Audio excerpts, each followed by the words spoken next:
swiping. I know I do it. You go down to doom scroll. And yeah, the bottom line is the argument was it's addictive product. And so this is something that was incredibly unique. They were able to make the argument that this is not necessarily a parent's fault because it was a product that was designed to be addictive.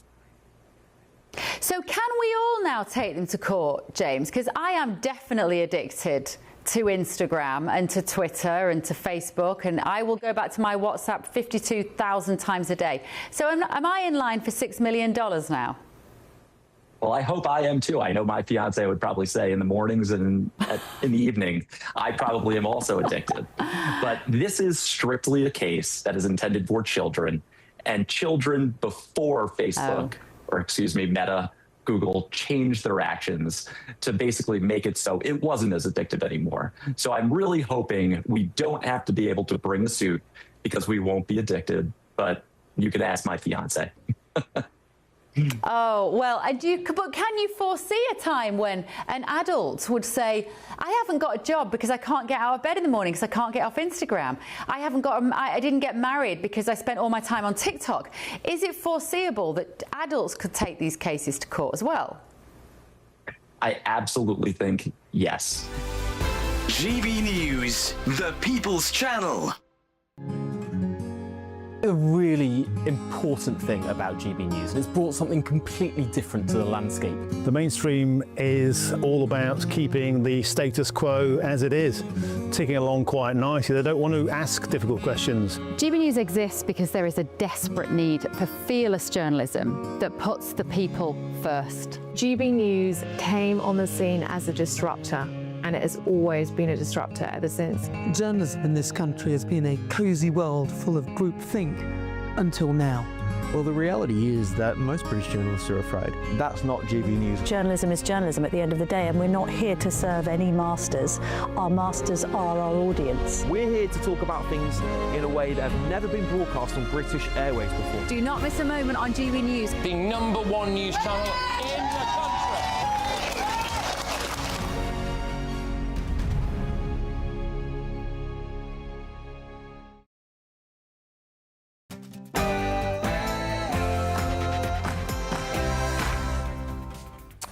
A very, very good afternoon to you, and I hope you're having a wonderful and happy Easter Monday. It's 3 p.m, and welcome to the Martin Daubney Show here on GB News, broadcasting for you live across the UK, all the very latest and the greatest news, debate and analysis all the way through until 6 p.m. We've got a cracking show, and here's what's on today's menu.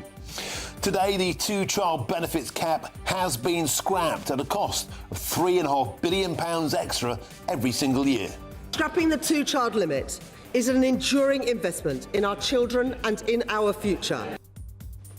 Except today, GB News can reveal the huge majority of those cashing in on this benefits bonanza are Pakistanis, Bangladeshis and black Africans. Do you think, is that a fair use of British taxpayers' money, or might this bumper handout be a cash for votes scheme? The country has been eviscerated and essentially is really no longer a threat. They were the bully of the Middle East, but they're the bully no longer. Yesterday, Donald Trump threatened to annihilate Iran's power and bridge networks unless Iran surrenders. Later today, the US president will address the world. Will the war end, or is Donald Trump just getting started? We'll have all the build-up to this huge moment. I am embarking on some of the most significant reforms to migration, both legal and asylum, in a generation. Labour ministers are working furiously to quash yet another rebellion, this time on immigration. So-called woke MPs want to water down Shabana Mahmood's clampdowns, but would such a rebellion be a gift to Nigel Farage?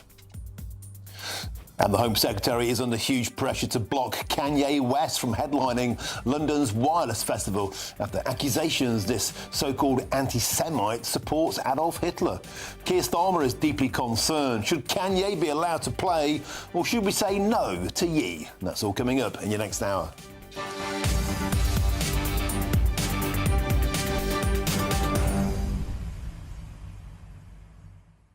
Welcome to the show. I hope you're having a wonderful and fabulous Easter. Thank you to everybody who was so friendly to me in Nottingham.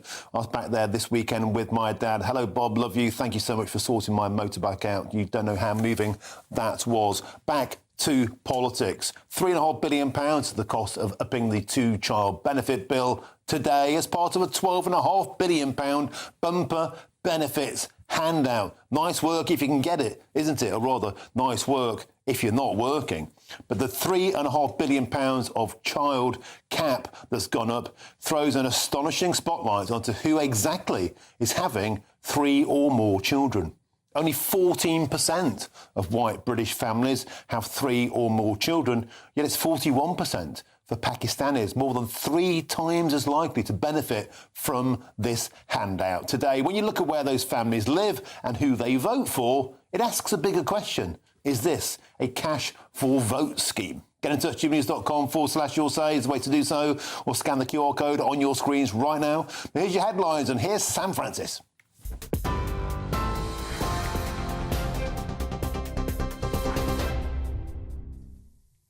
Martin, thank you, and a good afternoon to you on this Easter Monday, just after 3 o'clock. The fragile diplomatic push to end the crisis between Iran and the United States is continuing today, but tensions are still certainly high. Both sides have received a proposed framework brokered by Pakistan, calling for an immediate ceasefire, followed by talks within, they say, 15 to 20 days.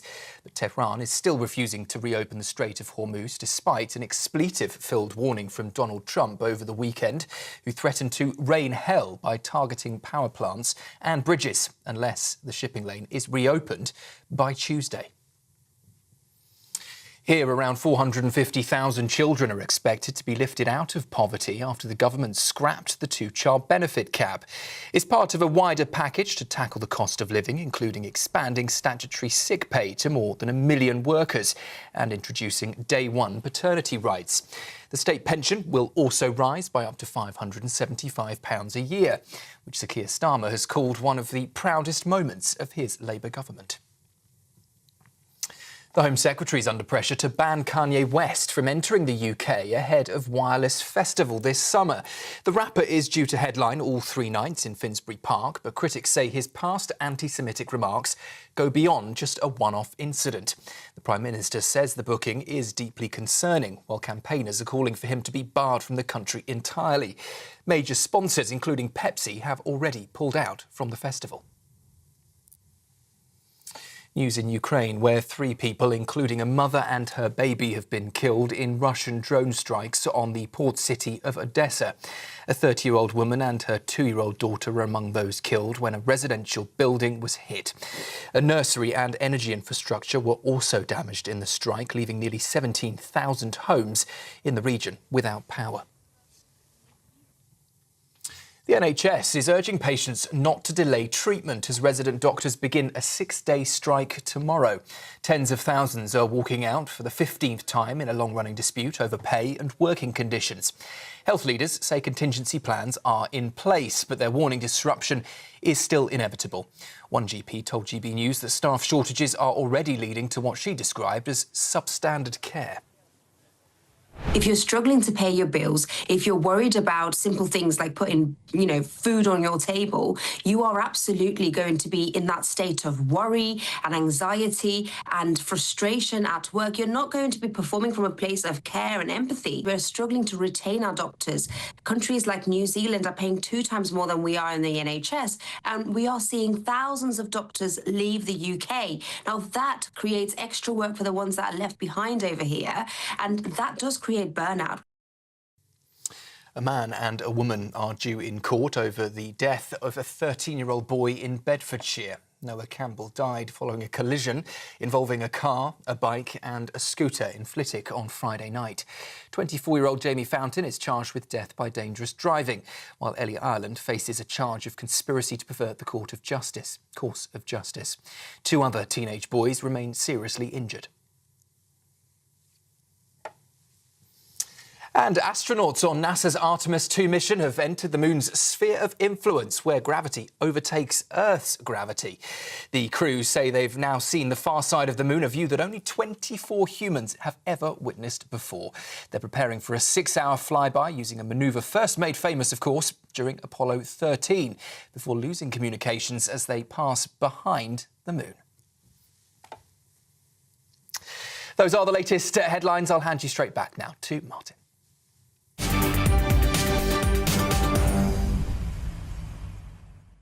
Thank you very much indeed, Sam Francis. Now, today is a fruitful day to be unemployed as a raft of benefit changes come into force. The job seekers allowance, the housing benefit and universal credit, they're all rising.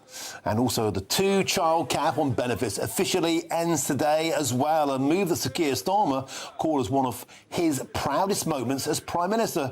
And here's a reminder of the Chancellor, Rachel Reeves, praising the move during her spring statement just last month. Capping the 2-child limit is an enduring investment in our children and in our future. Yeah. To realise the potential of young people whose otherwise potential would be wasted. Yeah.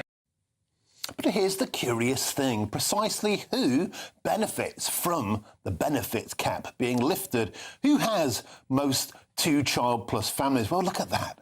It'll most likely be families with 3 or more children. And according to data from the 2021 census for England and Wales, and that's likely to be pretty out of date, as you can see on your screens now, 41% of Pakistani families and 38% of Bangladeshi families were in that category. As you can see on your screen, white British families are down on 14%, meaning there are you're 3 times as likely to be a recipient of that benefit if you're Pakistani, as opposed to you being white British.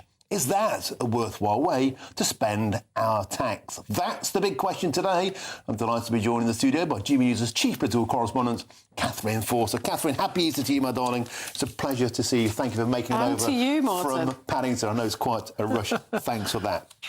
Benefits bonanza today. Total package, 12.5 billion quid. Let's start with the big numbers. Pensions are up, PIP is up, universal credit is up, and then this 2-child benefit cap is also up. Yes, and looking at those statistics on whatever ethnicity you are, depending on the link to the size of the family, I think that would explain some figures out from the Conservatives today. Now, worth remembering, the 2-child benefit cap was introduced by the then Tory Chancellor, George Osborne, back in 2015. The Conservatives' basic argument is if you have children and you're working, you make decisions on whether you can afford a 2nd child, a 3rd child, and so on. Yes. Why should it be any different for anybody else? And the 2-child benefit cap has been actually pretty popular, but not with Labour MPs. There was a big rebellion about a year and a half ago, and Sir Keir Starmer has been on a journey with this, because originally the line was, we cannot afford this, we'd like to do it, but we can't afford it. They took the whip off rebels who said we must get rid of it, and now they're saying it's one of their proudest achievements. Let's just have a look at what the Education Secretary, Bridget Phillipson, had to say on this a little bit earlier. So today we're making a big step forward in support for families by ending the 2-child limit. It plunged hundreds of thousands of children into poverty, it damaged their life chances, and it damaged our country and our economy. And today, with the Labour government, that changes.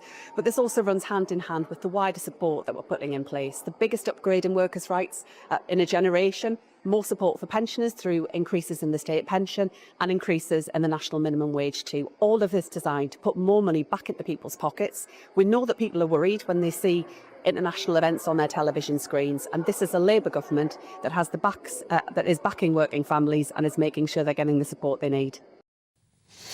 So they're heralding this as a great thing, and of course lifting 500,000 children out of poverty, I think most people would argue is a positive. But the Conservatives are saying that £1 billion of this, about 3.5 billion a year it's going to cost, is going to go to 186,000 workless households where no one is working. They are saying that a family with 2 unemployed adults and 3 children will be £6,500 better off. And they're also saying that the money going to these bigger families is largely going to be concentrated in areas like Leeds, Manchester, Birmingham, Bradford, big cities with a high proportion of ethnic minority voters, of course, voters who you would have previously thought would vote Labour, but of course, increasingly, we are seeing people in the cities and elsewhere turning away from Labour and to the Green Party, and the government are hoping that this will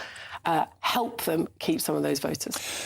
Of course, child poverty is a terrible thing, but some people might say this is a cynical way of trying to shore up a vote that might be getting tempted by other parties at the moment. Is this the Labour Party taking care of their own?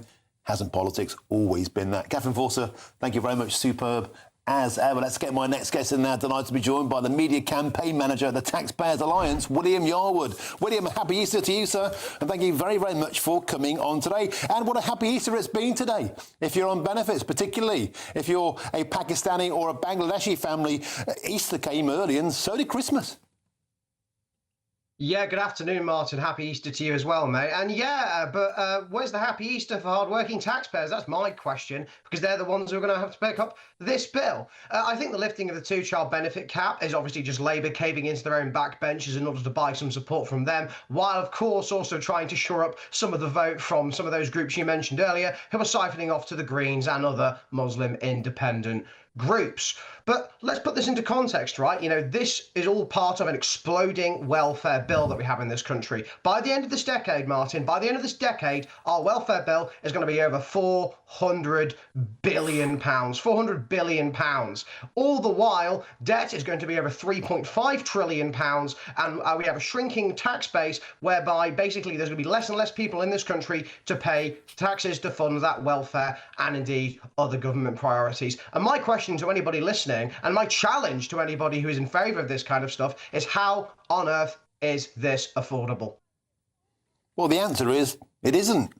I mean, we have £3 trillion of national debt. There's no sign of it going down anytime soon. The only way to cover this off, surely, is tax rises or benefits cuts, which is patently and singularly and provably failed under this government. The moment that anybody suggests cutting benefits, the Labour backbenchers go into spasms. They go into rebellions. They won't allow a penny to be saved, seemingly. So as a consequence, alarm clock Britain, there are people getting up to pay the bills, William Yarwood. There's more weight now on their shoulders today. Yeah, absolutely. And they're being hit with a cocktail of tax rises in the form of council tax, obviously the frozen tax thresholds as well, Martin, which is going to drag even more and more people into higher tax bands. I think it's an average £700 for a lower rate taxpayer they're going to be paying. So brilliant. You know, more of their money is going to be funneled into things like this. This government, and this Labour Party, by the way, Martin, is not the Labour Party of old, which cared about employment, it cared about industry. This is a Labour Party and a government that fundamentally cares about one thing and one thing only, and that's spending more money on welfare, because that's essentially all they know how to do, and that's all Keir Starmer and Rachel Reeves seems to care about. And you're right, there is two options. Do we hike taxes or do we cut welfare? And you know what? Which side I'm going to come down on? It's obviously by cutting welfare, restricting eligibility, bringing in-person assessments back to the forefront instead of having them all online, and also scrapping this ridiculous idea that I'm sure we saw the other day from the Telegraph reporting on it, which was when they're now going to allow people to claim their own welfare via a digital system. So there's not even going to be an interview. That needs to go as well. This country is becoming a welfare state, essentially with a nation attached to it, and it's hardworking taxpayers who always have to pick up the bill, and it's simply not fair. And yet, William Yarwood, it all feels now like something of a runaway train. Certainly within this government, you can't see any form of cutbacks coming. They tried it. They tried it and the backbenchers wouldn't stomach it. They simply know that to save their own hides, particularly facing, as you said, a pincer movement from other parties on the left, they can't cut benefits to the Pakistani community, to the Bangladeshi community, to the ethnic minority community. They can't do it because they would lose their votes, because other parties will write cheques in opposition they don't need to cash until they get into power, at which point they'll find that we're potless. This is the point. Labour is caught in a death spiral of benefits dependency. Yeah, absolutely. And it's their own fault. It's their own fault for relying on these voters for years. It's their own fault for bribing the British public. And actually, it's not just Labour on this. The Conservative Party's done this plenty of times before, as have other parties in the current moment and in the past. So we have a political system and a political parties that are obsessed with essentially handing out free money to voters. But as I remind you, Martin, it's not free, it's taxpayers' money. So all people are being done is bribed with their own money in order to vote for certain members of the political class. And I just think that entire system is rotten. It's going to make us bankrupt. And I seriously think by the end of this decade, we are going to be seeing many people who are higher rate taxpayers, middle income taxpayers, just fleeing the country, as they are at the moment, actually, fleeing the country because they simply do not want to foot this bill. Because the question is, what are they getting for their higher pays of income tax? They're getting absolutely nothing back. All they're doing is subsidising people who don't work, subsidising other groups like you mentioned earlier, which are, economically inactive, and it's simply not fair. William Yarwood, as the Chancellor is in a giveaway mode, I'm also feeling charitable. I'm going to hypothetically now make you the head of the Department of Work and Pensions. You're in charge now, William Yarwood, of what gets done about this calamitous mess. Where do we start to put this right? So first of all, Martin, thank you for anointing me. This is a very exciting job opportunity I've been offered. I'd look forward to having it. So the first thing I'd do is obviously I'd scrap I'd reintroduce the 2-child benefit cap. I would bring all in-person assessments back in person, so none of them are done online. I'd scrap the idea that people on welfare could do things digitally without having an assessment at all. I'd also restrict the enhanced rate of PIP for those people who genuinely can't move, not people who are claiming ADHD and anxiety. And I was also crack down on the Motability scheme, which has been ripping off taxpayers for a very long time. I could go on, Martin. I could go on. I've got a long list of things, as I'm sure you can guess, that I would cut back from the state. But that's, I think, a pretty damn good place to start. Well, William Yarwood, you passed the job interview with aplomb, with flying colours. Get your CV into the DWP. William Yarwood, thank you for seeing us on Easter Monday. It's always a pleasure and never a chore. The Media Campaign Manager at Taxpayers Alliance, Captain William Yarwood, thank you very, very much indeed for joining us. Catherine Forster, back to you. Now, the Labour Party, they would say, and they would maintain, and they believe it, I do believe them, that they think ending child poverty is a huge mission. It's core to what they stand for. But in so doing, as William Yarwood said out there, and as you know more than I, it does place a huge burden on the British taxpayers. Well, the welfare bill is just going up and up and up, and the Conservatives, it was going up and up and up under them, let's face it. The government, it's not so long ago that they tried to take $5 billion off the welfare bill. There was a huge rebellion by Labour MPs on the back benches, about 100, and that all fell apart. A couple of reviews into welfare have been ordered. Today, they have announced that universal credit health benefit for new claimants is being cut to £200 a month from £400. That's going to save £1 billion. So they are making some attempts, but the overall picture is a welfare bill which is increasingly unaffordable. And of course, we have an ageing population and fewer workers coming through. And I think many people will have a great sense of unfairness. The Prime Minister used to talk about this is a government for working people. Today, they put out some words and he said, my government will always be on the side of British people in bearing down on the cost of living, but no mention of working people there specifically. Catherine Forster, superb, great start to the show. Thank you very, very much indeed. Now it's time now for another great British giveaway, not this time from the Chancellor, but from GB News. It's your chance to drive away with a brand new camper van worth over 67 grand and £25,000 in tax-free moolah, all on top. Here's how you could drive away with the lot.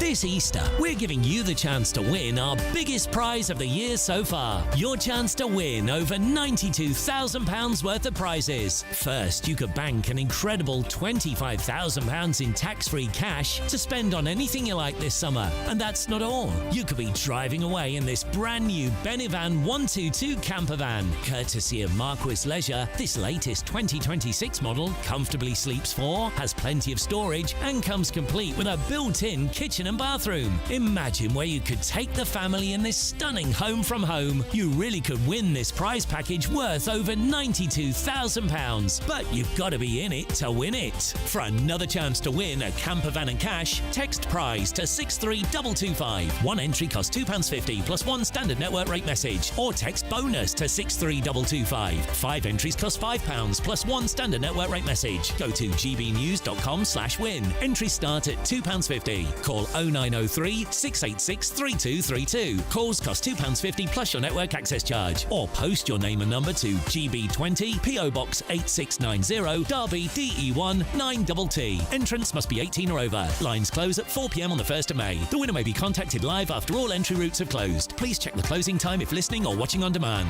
Good luck. Good luck with that. And still to come, Labour ministers are working furiously to quash yet another backbench rebellion, this time on immigration. So-called woke MPs want to water down Shabana Mahmood's clampdowns, but would such a move be a gift to Nigel Farage? And also next, after Donald Trump threatened to annihilate Iran's power and bridge networks, later today, the US president will address the world, and we'll have all the build-up to that absolutely huge moment here on GB News, Britain's news channel. Happy Easter.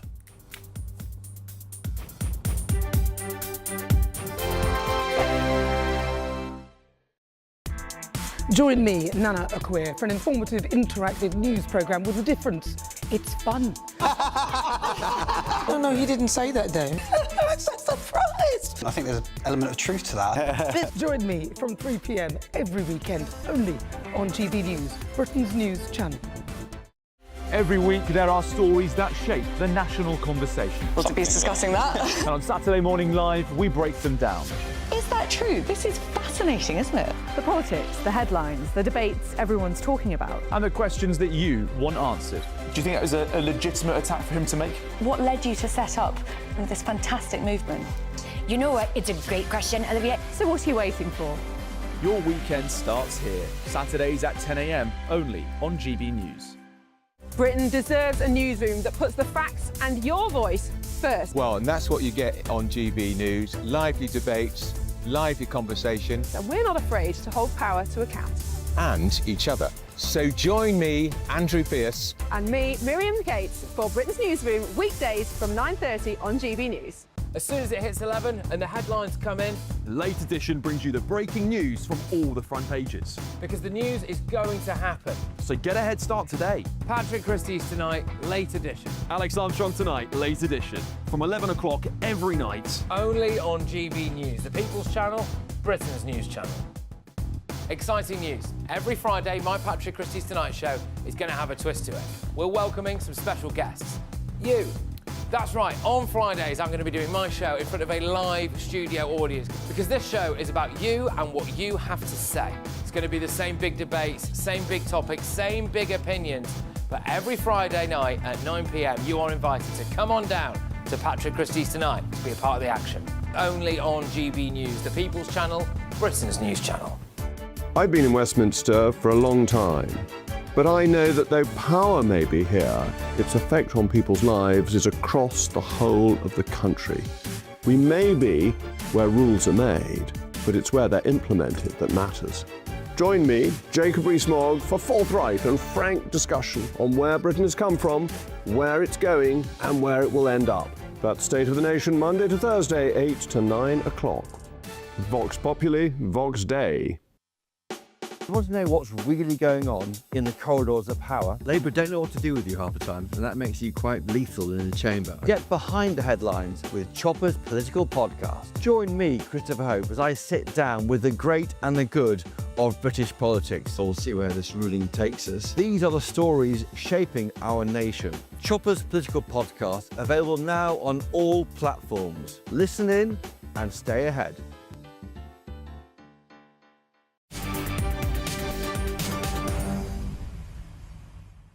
Welcome back. It's 3 with me, Martin Daubney, here on GB News on this beautiful Easter Monday. Now, both the United States and Iran have received a proposed plan aimed at ending the current war, which outlines a two-phase process. If the plan is accepted, the first step will be an immediate ceasefire and the reopening of those crucial Strait of Hormuz. Now, this would lead to a broader peace deal the negotiators hope could finally be concluded within around 15 to 20 days. So are we 2 to 3 weeks from normality returning? That's the big question I'm going to pose now to my guest, and that's the foreign affairs expert, Tom Clowes-Pritchard. Tom, thanks for joining us, and I hope you're having a beautiful Easter Monday. 6 p.m. tonight, Donald Trump is addressing the nation and the world. He seems to be in a buccaneering mode. Are you sensing that this war is going to end anytime soon? Well, thanks, Martin. Happy Easter to you and your viewers. Good to be with you this afternoon. Look, we're going to have to see. I think there's all to play for here. Mr. Trump has issued a deadline of, I think it's 1 a.m. UK time on Wednesday, to reopen the Strait of Hormuz. We're going to have to see what happens. At the moment, I don't see any particular movement on the part of the Iranians. I think that what's going to end up happening is that they are going to be forced into a position whereby there has to be some kind of understanding. That may well be a diplomatic solution that does that. It may well be further military action. We're just going to have to wait and see on that score. Now, Tuesday will be Power Plants Day and Bridge Day, all wrapped up in one. In Iran, there'll be nothing like it. Donald Trump started. I won't continue with the rest of the message. There's some rather unholy language for a holy day such as this. But Donald Trump's unpredictability is something I'm fascinated by. I always love to speak with experts like yourself, military experts, foreign affairs experts. Is his sheer unpredictability, the powder keg president, part of the way he gets things done? He's so unpredictable, anything could happen. That's certainly something that a lot of people have talked about. Some people have said that was quite effective when dealing with North Korea in his first presidency. I spoke to Mick Mulvaney, who was his chief of staff, quite extensively about that, and which was a thoroughly fascinating conversation. And I really did think it did kind of play into that and sort of de-escalating at least a little bit in North Korea. That could be what ends up happening here. It's been quite a while since we've had a president who has been so robust on Iran. It's good to see a US president being so robust on Iran, but that may well be the case. Yes, it could be a deterrence to the enemies of the United States and to the enemies of freedom. And Tom, the miracle at Easter, the rescuing of that second F-15 pilot has certainly put us a spring in Donald Trump's step. That could have been a hugely significant moment if that pilot had been captured by hostile Iranians. That didn't happen. A miraculous rescue attempt now underway. And it's been fascinating listening to Donald Trump's many, many opponents in the media. I was listening to a vastly inferior station on the way in. They're losing their minds about it. They're going, he's unhinged. He's a madman. He can't be trusted. But Tom, I put it to you again, maybe that's the way he engages. It's like, do as I say or face total annihilation.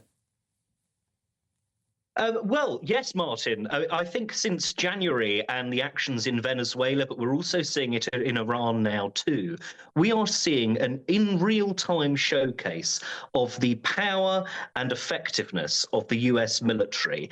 And I think the only conclusion that we can get from that is that the US military is incredibly effective. The rescue of the 2 American airmen was absolutely fantastic. The levels of which new types of training are being introduced in the US military for soldiers is absolutely astonishing. So I think, yes, the US military is incredibly effective. And I think the kind of robust leadership that the White House, at least in many cases, is displaying is a very, very good thing. Tom, we've never seen a president like this, have we? And the chances are we'll never see his like again. Wherever you stand on his politics, and certainly the media that doesn't like him is always having huge viewing figures because he's one of a kind. He's totally unpredictable. They broke the mould when they make him. And you're dead right. When you mentioned Kim Jong-un and the way he wooed him, he brought him back on side. My red button's bigger than your red button. I've got nuclear bombs, and they actually work. But the Ayatollahs so far, Tom, they don't seem to be backing down in the same manner. Well, that's very true, and that's because the Iranian regime is a completely different kettle of fish. They have been preaching death to America, death to the West since 1979, really, with the revolution. And many have suggested that actually, on a personal level, Iranian leaders don't actually care much for their own lives. So that could be sort of playing into this whole strategy on the part of America versus Iran, that actually it's about preserving the Iranian regime and being able to influence proxies, being able to fund terrorism around the world, rather than actually necessarily caring about not just themselves, let alone their own people. So that's very much lending itself to what's going on in Iran. Tom Klaus Pritchard, excellently put, and I think actually you've perfectly exemplified there the mindset of the Islamist psychopaths, and therefore many people believe it's time Donald Trump got this job finished. Thank you for your time on this Easter Monday, Tom. It's been an absolute pleasure.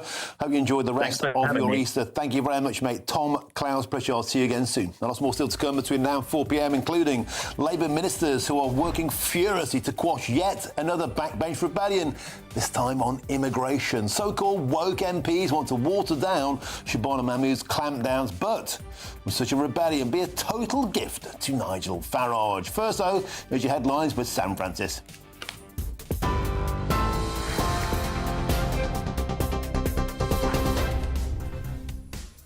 Very good afternoon to you. 4:30, the headlines this hour. Iran has rejected calls to reopen the Strait of Hormuz despite a US-backed ceasefire framework brokered by Pakistan.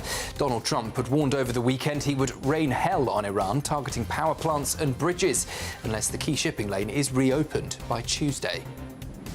Here, around 450,000 children are set to be lifted out of poverty after the 2-child benefit cap's been scrapped.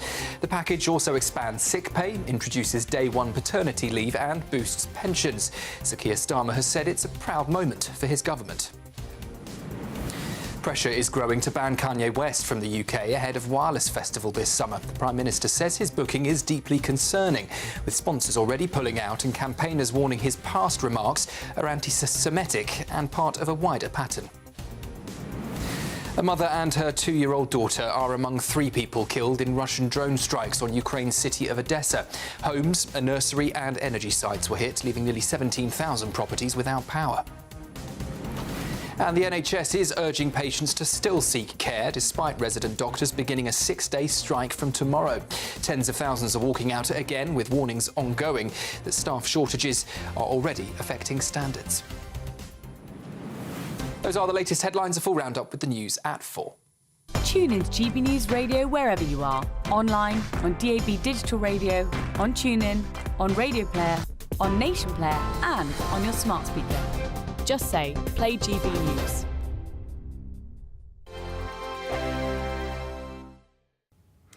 Hello there and welcome to your GB News weather update from the Met Office. Over the next few days we will see plenty of dry and sunny weather. There is still some spots of some showers here and there, but it will turn increasingly warm as we head through the middle part of the week. Now that's all to do with this high pressure system we've got out towards the southeast. It is going to keep this low pressure up towards the northwest at bay for much of the coming days. But overnight tonight we will see plenty of clear skies. The cloud that we did see across Northern Ireland will be confined more out towards the west, and we will see increasingly clear skies across Scotland through the early hours of the morning as well. So temperatures will fall away across the northern half under those clear skies, but across the south where the winds are up a little bit, temperatures will stay into those high single figures, maybe even those double figures in a few places across the southwest.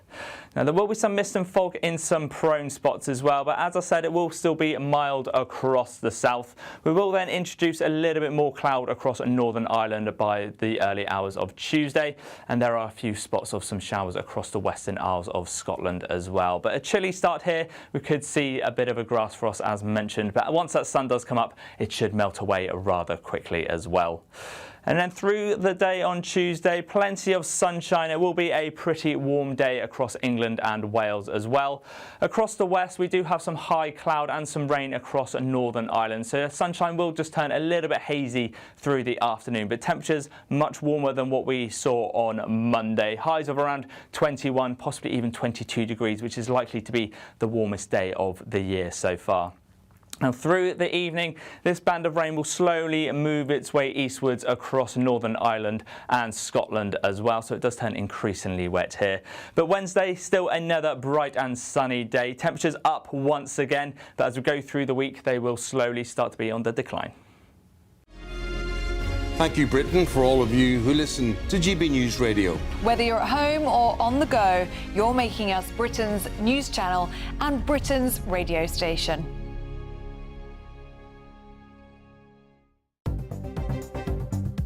Good afternoon, this is the latest AI travel news from GBnews.com. On the M4 westbound, expect heavy congestion from junction 24 Coldra to junction 26 Malpas. On the M6 northbound between junction 3A and junction 4, a collision has shut one lane. On the A11 southbound, queues build between the A134 Thetford West and the A1065 with delays of around 15 minutes. On the A43 southbound between the A5 and the A413, allow 10 minutes extra. And on the trains, Avanti West Coast and London North Western Railway report major engineering work at London Euston and towards Milton Keynes. For more travel news, go to gbnews.com.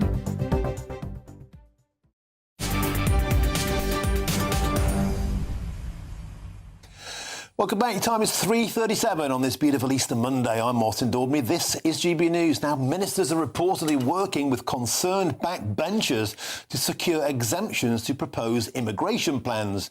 The government is consulting on proposals that would make it harder to secure settled status here in the UK. But the Home Secretary, Shabana Mahmood, is facing pressure to ensure that measures do not apply to those already in the country. It's another Labour U-turn, this time on immigration. Let's discuss it now with my next guest. That's the Head of Domestic Policy at Pixhall House, Jacob Williams. Jacob, welcome to the show and a happy Easter to you, sir. Here we go again.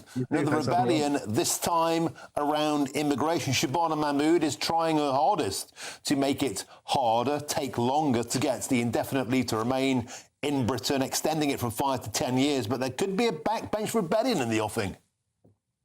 Absolutely, and I think it's quite an indictment of the backbenchers who are planning this rebellion. I mean, this is a very necessary, very proportionate measure, simply to stop people who came in the Boris wave of migration that nobody voted for, nobody wanted. That's been a disaster for this country in terms of the economic impact, with millions of unskilled or low-skilled migrants, many of whom are not working at all, who are not integrated, who have very high and disproportionate rates of crime. And it's entirely reasonable to say, well, there's simply no good grounds to give these people indefinite leave to remain, even if they're already here and haven't broken the law. We can apply this retroactively. So this rebellion is at best self-indulgent, at worst absolutely destructive, and we should hope that the government are able to override it. And I wondered, Jacob, if this feeds into our top story at the top of the hour, and that is the expansion of the two-child benefits system. Those benefits ostensibly are going to people who might be happy to vote for the Labour Party. If there's a sudden clampdown on immigration by the Labour Party, that's very damaging to those on the left of the party, those who might vote, for example, for the Greens, and dare I say it, it's damaging to those Labour Party MPs in constituencies where they might lose to an insurgent left party. Is this backbench rebellion about that same old thing, political self-preservation? In many cases, it might be. I think it's a mix of self-preservation and a genuine kind of ideological commitment to bringing people in as quickly as possible. But either way, in a sense, it doesn't really matter what the motive is. The reality is the country has simply had far too many people come far too quickly who haven't integrated and are not contributing to the economy at the level at which they should. We need to do something about this, and it doesn't appear that this government is able to do what is needed. So whatever the motive is, we need to this is not the right thing to do, and it is not contributing to a healthy outcome for our immigration policy, or indeed for those migrants who are settled, productive, and integrated, who don't wish to be affected by those who are not. Jacob, do you think the problem that the Labour Party has over immigration and other topics and benefits is pretty similar to what the Conservatives had over Brexit? There are two wings of the party rowing in different directions. We had a Remainer rump, we had a Brexit rump for the Conservatives. It tore the party apart. We have a woke, liberal left of the Labour Party, you might say. These are these rebels here. And then there's the red wall, who know they have to be more leaning into the reform end of the spectrum to make their own seats safe, and never the twain shall meet. Jacob, could this issue rip the party apart? Well, I wouldn't like to make an exact prediction as to whether the party is going to split, but I would say it's very clear this is not a government that has a clear ideological direction, and I completely agree with you. It is divided between a centrist, managerial, technocratic group around Keir Starmer and similar figures, and, as you say, a more woke, if you like, a more hard-left contingent who really don't have that much in common, but are struggling to try to put together some kind of coherent vision. And it does just seem as though we're watching what is quite often a zombie government with no coherent plan and no coherent vision at all. Part of the problem, of course, Jacob Williams, is these policies are very, very expensive.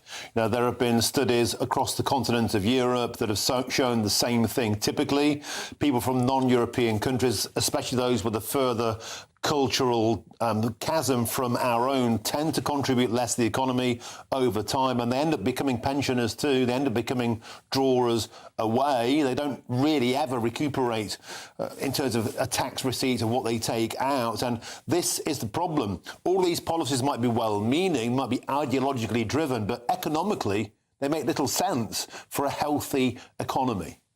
Oh, I entirely agree. And of course, there are migrants who've come here and have done great things for the economy, including from non-European backgrounds. But the recent wave in the last 5 or 6 years are overwhelmingly low skilled, many of them not working at all. That's not going to change. And giving them indefinite leave to remain or allowing them to keep that status will lead to an enormous drain on the state in the future over many, many decades. It's entirely reasonable and proportionate to try to do something about this. Superb stuff. Thank you very much for joining us on this Easter Monday. Hope you have a fabulous day. Thank you very much. That's the Head of Domestic Policy at Pickthall House, Jacob Williams. Thank you very, very much indeed. Now, complete change of tone here. Look, we've got some live pictures of the White House Easter egg roll. Look at that, magnificent. There's a band outside there and the full brigade looking like toy soldiers. Wonderful. Sunny White House there, flowers adorned around the entrance doorway. In a short moment's time, the US President Donald Trump and the First Lady Melania Trump will join those White House staff and their families on the South Lawn for a day of festivities and Easter egg rolling. They're going to roll eggs around the lawn in a tradition that dates back to 1878. A bit of welcome relief, perhaps, from an address to the nation at 6 p.m. tonight, because there's the ongoing Iran war, with President Trump set to provide an update on the situation later today, 6 p.m. UK time, we understand, at a press conference with other military chiefs. As it's been announced in this past hour and a half or so, Iran has rejected the peace offering being brokered by Pakistan, all-night talks with the Pakistani representative and J.D. Vance, rejected demands to reopen the Strait of Hormuz, and that is a huge political standoff Donald Trump will address tonight, but not before he rolls some Easter eggs around the White House lawn, as you do. We're waiting for Donald Trump and Melania Trump to emerge. When we do, we'll go straight back to the White House. Now, coming up next, councils are being urged to crack down on the misuse of blue badge parking permits, as now 1 in 16 Brits have one. Astonishing. But first, if you're in search of some holiday sun, here's the forecast for some of the top European destinations.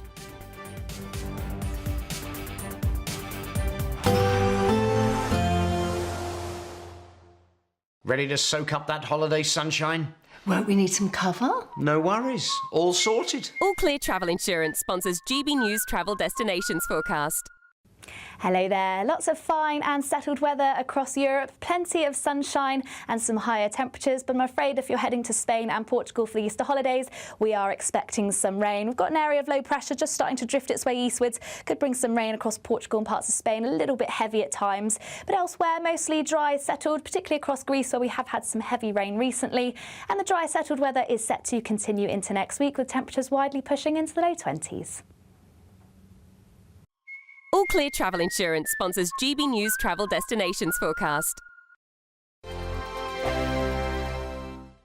Britain deserves a newsroom that puts the facts and your voice first. Well, and that's what you get on GB News. Lively debates, lively conversation. And we're not afraid to hold power to account. And each other. So join me, Andrew Pearce. And me, Miriam Cates, for Britain's Newsroom, weekdays from 9:30 on GB News. Sir Jacob Rees-Mogg's State of the Nation, Monday to Thursday from 8 p.m. If all the members who left because they're upset had instead stayed and voted, then the National Trust would look very different today. And so we're asking people to go to our website, restoretrust.org.uk, and sign up for our news to follow our campaign. And it does seem as if the National Trust is doing some pretty odd things, because we covered on this programme its refusal to allow filming at St Cuthbert's Cave for a Christian group, but it is allowing Hindu ceremonies. Now, I'm not in favour of Hindu ceremonies, that's fine if that's what they want to have, but they seem to be actively anti-Christian. Well, you wonder whether this isn't cultural appropriation. It is very odd. They talk about culture. We've seen how in their mission statement they've replaced the word history with the word culture. Now, it's odd. In the leaked report of 2020, they actually said they wanted to dial down their role as a great cultural institution. So I think what they meant by culture then was the culture embodied in their country houses, collections, landscapes. Now, culture seems to mean the culture of the visitors. But don't they get this wrong, that they are complaining that they don't get enough ethnic minorities go to visit the country houses, but that's because they've taken all the character and all the culture out of the houses, that they're so boring to go around. If you go to Montacute in Somerset, there's nothing to see there. It's as dull as ditch water, whereas in the houses that still had links to families and had things that you could see, that was the culture of the place, and that people are interested in that, regardless of their ethnicity. Well, it's a varied picture. I mean, at Montacute, at least, the portraits from the National Portrait Gallery are still there. But you're quite right. People want to see this experience, the spirit of the place. They want to see something authentic. GB News, the People's Channel. As soon as it hits 11 and the headlines come in, the Late Edition brings you the breaking news from all the front pages. Because the news is going to happen. So get a head start today. Patrick Christie's tonight, Late Edition. Alex Armstrong tonight, Late Edition. From 11 o'clock every night. Only on GB News, the People's Channel, Britain's news channel. At GB News, we love to hear from you, our loyal community. So drop us a line at gbnews.com/yoursay. There, you can talk to each other and also to the presenters live on air. gbnews.com/yoursay, because GB News is your channel, Britain's news channel. Bold. They are under no illusion. Ray, are you a human trafficker? Boundless. I've had enough of the nonsense, and I'm not afraid to say it. Don't get this on the BBC. Every weeknight, I tear through the headlines. The smell of gasoline. Should we be worried about it? From Westminster madness to cultural war chaos. What I'm going to do now is they are throwing things up the car as we speak. Get ready, Britain. Here we go. Patrick Christie's tonight, weeknights from 9 p.m, only on GB News, Britain's news channel. Welcome back. Live pictures, as you can see on your screen now, from the White House. Just is ahead. You can hear the brass band there blasting out ceremonial music. We're expecting any moment now on the White House veranda there, Donald Trump and Melania Trump to emerge ahead of an expected Easter egg roll, an annual event where they roll Easter eggs around the South Lawn. This is a tradition dating back to 1878. Here we go now. Donald Trump and Melania Trump have emerged surrounded by an Easter bunny, as you do. Let's take a little listen in, shall we?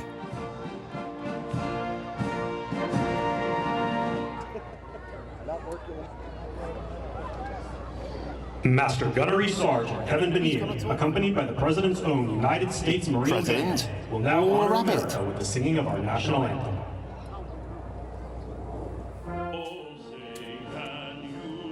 The national anthem of the United States blaring out. You can see there the magnificent man in his military outfit appears, though, to be wearing a pair of rabbit ears. They're not his. They're the Easter rabbit standing behind him, but it's an unflattering photographic angle, it must be said, in his moment of pride. On the balcony at the White House, it looks like he's got Easter ears. Surrounded, of course, next to him, Donald Trump saluting the national anthem. Around about 2 hours and 10 minutes' time, Donald Trump expected to address the nation and the world on the situation in Iran. We've heard in this past hour and a half, Iran has rejected the demands for a ceasefire in the Strait of Hormuz, a deal brokered throughout the night between Pakistan and J.D. Vance. So a huge, significant moment ahead for Donald Trump in this precarious war. But for now, a momentary respite, rolling eggs around the South Lawn with the First Lady, Melania Trump, next to him there, looking magnificent as ever. Rousing rendition of the Star-Spangled Banner there with the Easter Rabbit, Donald Trump and Melania Trump. Now we're probably expecting Donald Trump to say a few words to the nation ahead of the Easter egg roll. As I say, a momentary respite for a man with much on his plate. Here's Donald Trump. Does he have a good voice forward? I think we're going to send him to the Met. We'll get a little commission. Make a lot of money, because that man can sing. Thank you very much. Not the first time we've heard him. So today is a very special day. It's a day where we celebrate Jesus. It's a day where we celebrate religion. And it's an honor to be the President of the United States. Our country is doing so well, like it has never done before. You'll see that very shortly. And things that we've done have not been done before. We've broken every record on the stock market. We've broken every record in our military. And what about the rescue that took place yesterday? What about that? That's something that you rarely see. You know, they were giving me a briefing about that. And they said normally when you're in very hostile territory, and I don't think it gets much more hostile than Iran, they're capable fighters. They're very tough people. And there are others like that. You don't mind when the enemy is weak, but that enemy is strong. Not so strong like they were about a month ago. I can tell you, in fact, right now they're not too strong at all, in my opinion, but we're soon going to find out, aren't we? But when a thing like that happens, where a pilot shot down, in most instances, you're really not able to go in, because you'll go in with 200 people and lots of jet fighters and helicopters, and you really don't have a chance. They get shot down. You lose 200 in order to pick up one. It's a horrible thing, but it's very rare that you can do it. And what we did yesterday is we picked up not one, we picked up two. We kept the first one quiet, and we were able to keep it quiet for about a day, which made it a lot better.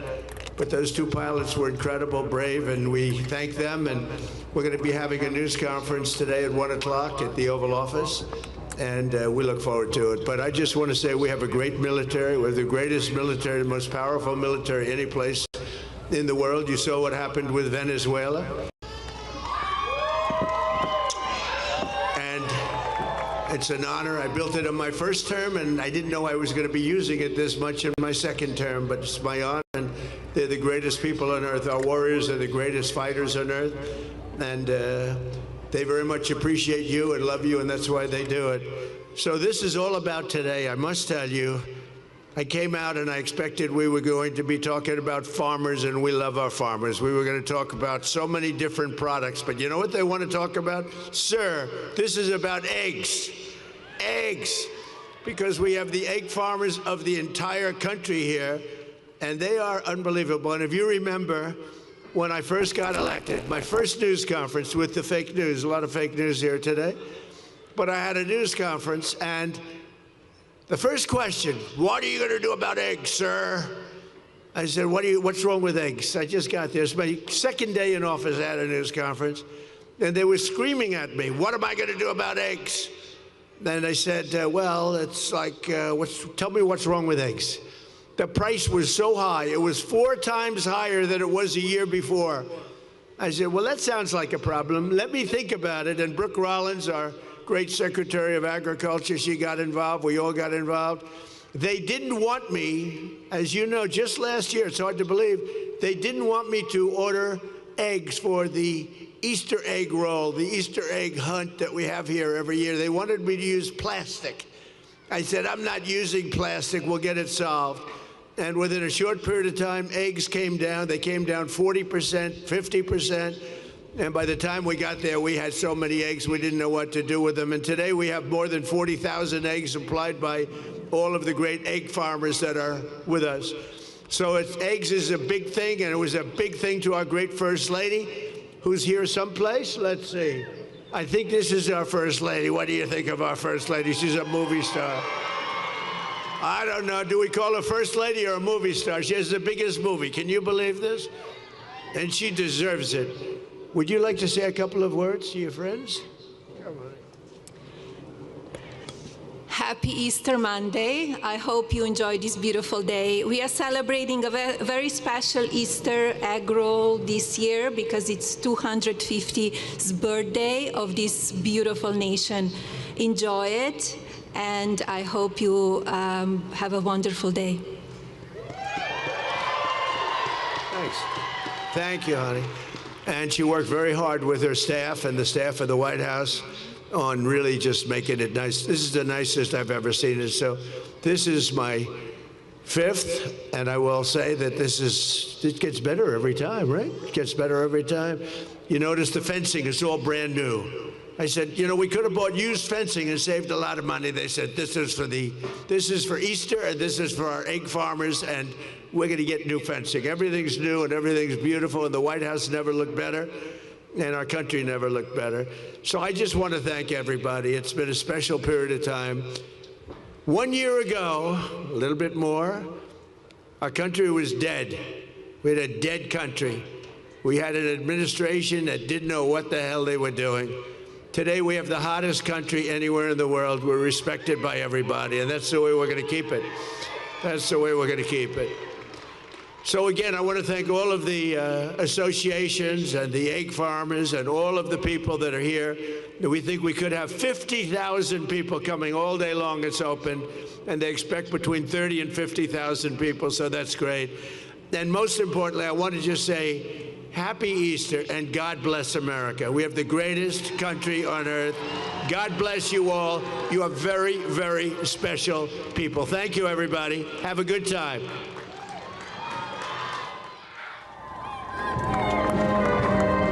Donald Trump there on the balcony at the White House above the South Lawn, which he said that he's never seen looking better, with the Easter Bunny. Say what you like about Donald Trump, there's never a dull moment. Singing the Star-Spangled Banner with a rabbit behind him, a magnificent military singer.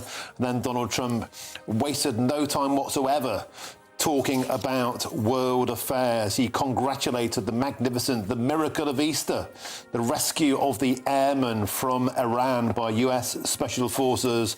Those 2 pilots are so brave. We have the greatest and the most powerful military on earth, warriors, the greatest people on earth. And then he said, sir, talk about eggs. This is all about eggs. We are here today to celebrate America's egg producers, he said. Catherine Forster, there's never, ever a dull moment with this president, is there? No, there never is. I mean, this is always quite a surreal spectacle. This is something that's been going on for decades, this Easter celebration. But the life-size Easter bunny behind the military man. But he roved across quite wide-ranging subjects. At one point, he was talking about plastic Easter eggs. Yes. He was talking about the White House. And then, of course, he went to the most serious issues, what's happening in the Middle East. That spectacular rescue of those 2 airmen. I mean, it is absolutely astonishing. He will be speaking about that later at 6 o'clock. I think he's holding a press conference. That's right. And that's being held up as a big win. And of course, he could do with a big win at the moment because they've gone into this war, the US and Israel, there was this peace deal which has been brokered by Pakistan, but apparently Iran has said no to that. And meanwhile, although we are not directly involved, our energy prices are likely to soar, and our petrol prices already are. OK, thank you very much, Catherine Force. You join us now. Let me wait. Bang! Precisely 4 p.m. Have a very, very happy Easter Monday to you. Welcome to the Martin Daubney Show here on GB News, broadcasting for you live across the UK, all the very latest and the greatest debate, news and analysis all the way through until 6 p.m. We've got a cracking show for this Easter Monday, and here's what's on your menu. The two-child benefit cap has been scrapped today at an astonishing cost of an extra £3.5 billion every single year. Scrapping the two-child limit is an enduring investment in our children and in our future. Today, GB News can reveal the huge majority of those cashing in on this benefits bonanza are Pakistanis, Bangladeshis and black Africans. Is that a fair use of British taxpayers' money, or might this bumper handouts be a cash-for-vote scheme? I am embarking on some of the most significant reforms to migration, both legal and asylum, in a generation. And Labour ministers are working furiously to quash yet another backbench rebellion, this time on immigration. So-called woke Labour MPs want to water down Shabana Mahmood's clampdowns, but would such a move, a rebellion, be a gift to Nigel Farage? And the government has admitted that Ed Miliband's net zero policies are failing to reduce Britain's dependency on fossil fuels.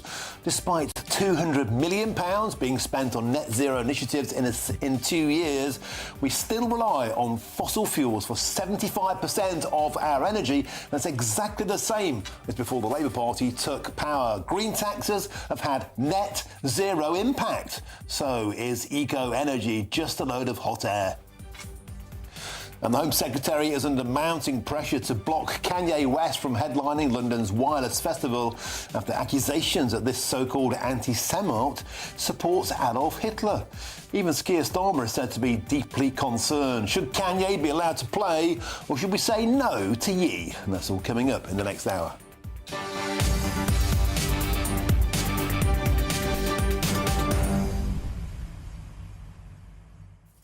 Welcome to the show. It's a pleasure to have your company. Well, it's been a very, very happy Easter for those on Universal Credit today as they get a bumper inflation-busting pay rise, and also to those with more than 2 children. And the figures don't lie. Just 14% of white British families have more than 2 children, but 41% of Pakistani families, 38% of Bangladeshi families have bigger families.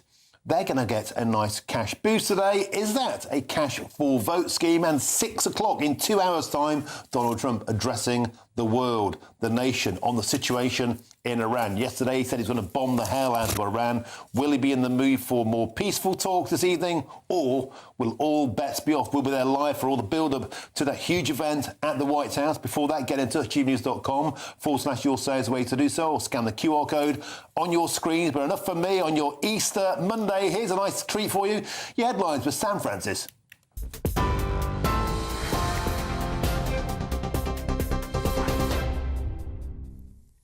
Martin, thank you, and good afternoon to you. Just after 4 o'clock, well, the fragile diplomatic push to end the crisis between Iran and the United States is still continuing, tensions still high. Tehran has now formally rejected the proposed ceasefire, insisting instead on a permanent end to the war, according to state media in the last few minutes. Iran has reportedly sent a 10-point response to Washington via Pakistan, including demands for an end to regional conflict, sanctions relief, reconstruction and a protocol for safe passage through the Strait of Hormuz. That's all despite a warning from Donald Trump over the weekend, who threatened to rain hell by targeting Iranian power plants and bridges unless Tehran reopens the vital shipping lane by tomorrow. Here, around 450,000 children are expected to be lifted out of poverty after the government scrapped the two-child benefit cap. It's part of a wider package to tackle the cost of living, including expanding statutory sick pay to more than 1 million workers and introducing day one paternity rights. The state pension will also rise by up to £575 a year. Sir Keir Starmer has called it one of his proudest moments for the government. Well, the Home Secretary is under growing pressure to ban Kanye West from entering the UK ahead of Wireless Festival this summer. The rapper's due to headline all 3 nights in Finsbury Park, but critics say his past anti-Semitic remarks go beyond just one-off incidents. The Prime Minister has also said the booking is deeply concerning, and campaigners are calling for him to be barred entirely. Major sponsors, including Pepsi, have already pulled out from Wireless Festival.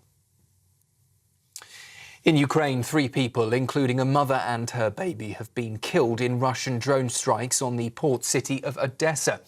A 30-year-old woman and her 2-year-old daughter were sadly among those killed when residential buildings were hit. A nursery and energy infrastructure were also damaged, leaving nearly 17,000 homes still without power. Back here at home, the NHS is urging patients not to delay treatment as resident doctors are set to begin a 6-day strike from tomorrow. Tens of thousands of doctors are walking out for the 15th time in their long-running dispute over pay and working conditions. Health leaders say contingency plans are now in place, but still warning disruption is inevitable. Here's what one GP had to say to us earlier this morning about staff shortages. If you're struggling to pay your bills, if you're worried about simple things like putting, food on your table, you are absolutely going to be in that state of worry and anxiety and frustration at work. You're not going to be performing from a place of care and empathy. We're struggling to retain our doctors.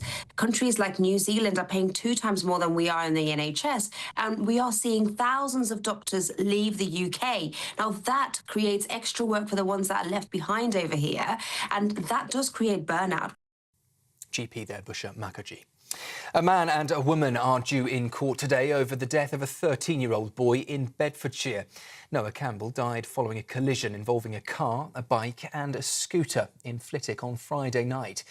24-year-old Jamie Fountain is charged with death by dangerous driving, while Ellie Ireland faces a charge of conspiracy to pervert the course of justice. 2 other teenagers are still seriously injured. And astronauts on NASA's Artemis 2 mission have entered the moon's sphere of influence, where gravity overtakes Earth's. The crew say they've now seen the far side of a moon. That is a view that only 24 humans have ever witnessed before. They're preparing now for a 6-hour flyby using a manoeuvre first made famous during Apollo 13. And they will then lose communications for 40 minutes as they pass behind the moon. Back here on Earth, it's time to head over to Westminster and Martin.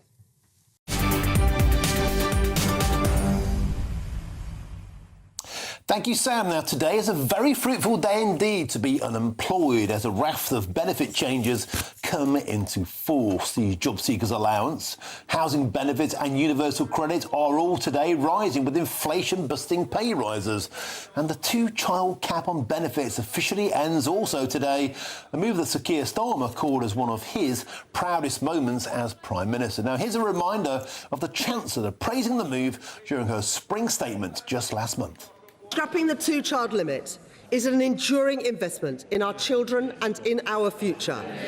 To realise the potential of young people whose otherwise potential would be wasted. But who precisely benefits the most from the lifting of the 2-child benefits cap? Well, we've looked into it. And guess what?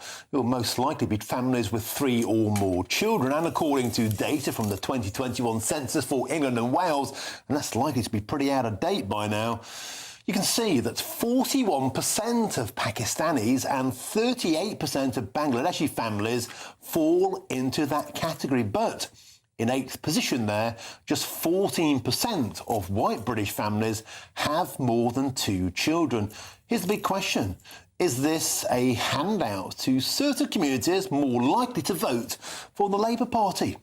I'm delighted to be joined in the studio by GB News' chief political correspondent, Catherine Forster. Catherine, once again, a very happy Easter Monday to you. Thank you for joining me in the studio today. £12.5 billion is the total benefits giveaway additionally per annum today. Some of it there, we said £3.5 billion is on the 2-child cap. But it's also a good news day if you're a pensioner, an extra £6 billion being given out today to 13 million British pensioners. Yes, exactly. So the state pension is going up by 4.8%. That's an additional £575 per year.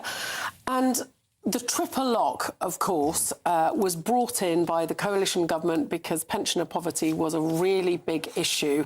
And successive governments, although many privately in Westminster would say it's unaffordable, have kept it because we know that older people vote and vote in much bigger numbers than younger people. But I think it is just worth a nod to the figures that of the total social security spending, 55% of that, so over half, goes to pensioners.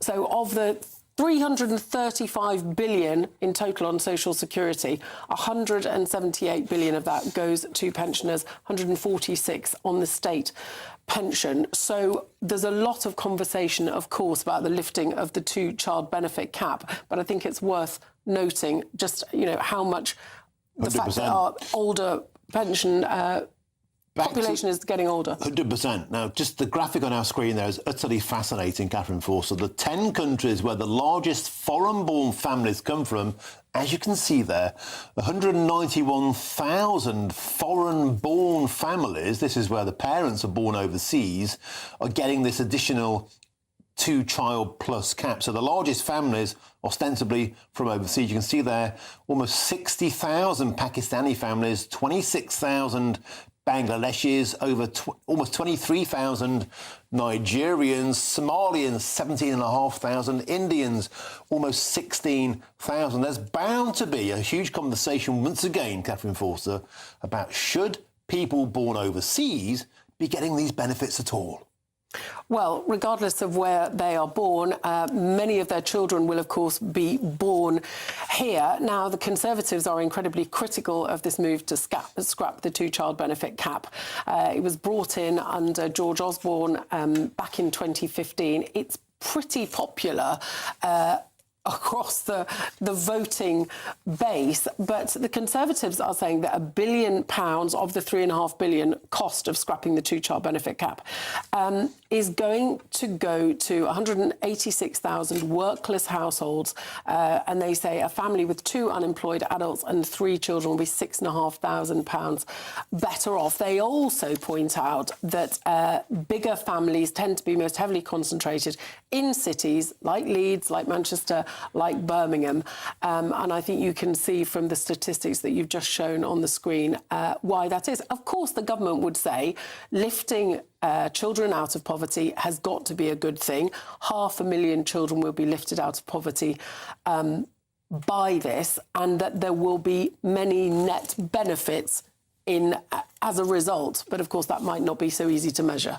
You know, my mother always said to me, and pardon for this direct language, we're from Nottingham, if you can't afford to feed them, don't breed them. She said that to me. I was always brought up with the ethos, you know, to have children, and there's a 5-year age gap between my 2 children because I couldn't afford a second child. I thought long and hard. In fact, if I'm absolutely honest, I didn't want a second child. I'm so glad that I did. My missus was desperate for a second child, but people like me were like, well, I can't afford a child. I didn't want to ever rely on benefits, but we can see that doesn't apply to everybody. And that's the conversation I think people are feeling a bit uncomfortable about today. It's like, if I'm going to work and paying my taxes for people to sit around and have children, it's not fair. I think many people will feel that. The government would also say that most people claiming benefits are also in work. But I thought it was interesting, the words from the Prime Minister earlier. He said, no matter the global unrest, my government will always be on the side of the British people in bearing down on the cost of living. For a long time, we heard from Sir Keir Starmer over and over again, he is there for working people, working people, working people. We didn't hear that today. Catherine Forster, we've got to go now back to the White House because Donald Trump there, this is the Easter egg rolling ceremony. Let's listen in to the president. That was phase 1. We killed Soleimani. Without Soleimani, if they had Soleimani, it would be a whole different thing. Maybe.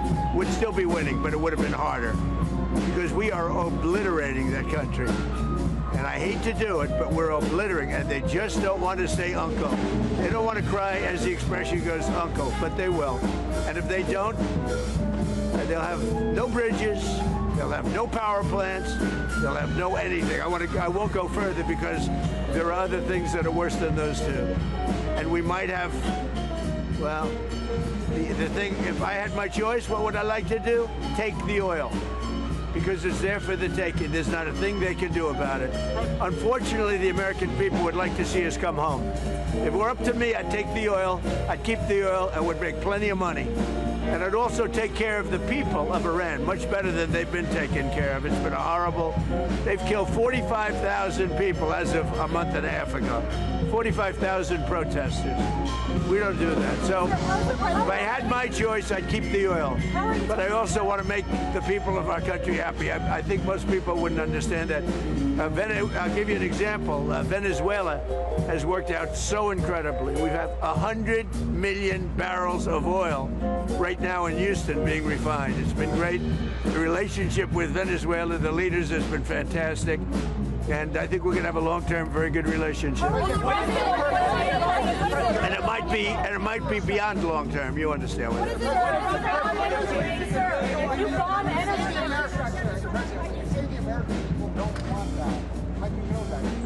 Well, I tell you what, I'm pretty good at this stuff, and I go around and I check. They'd like to see us win and come home.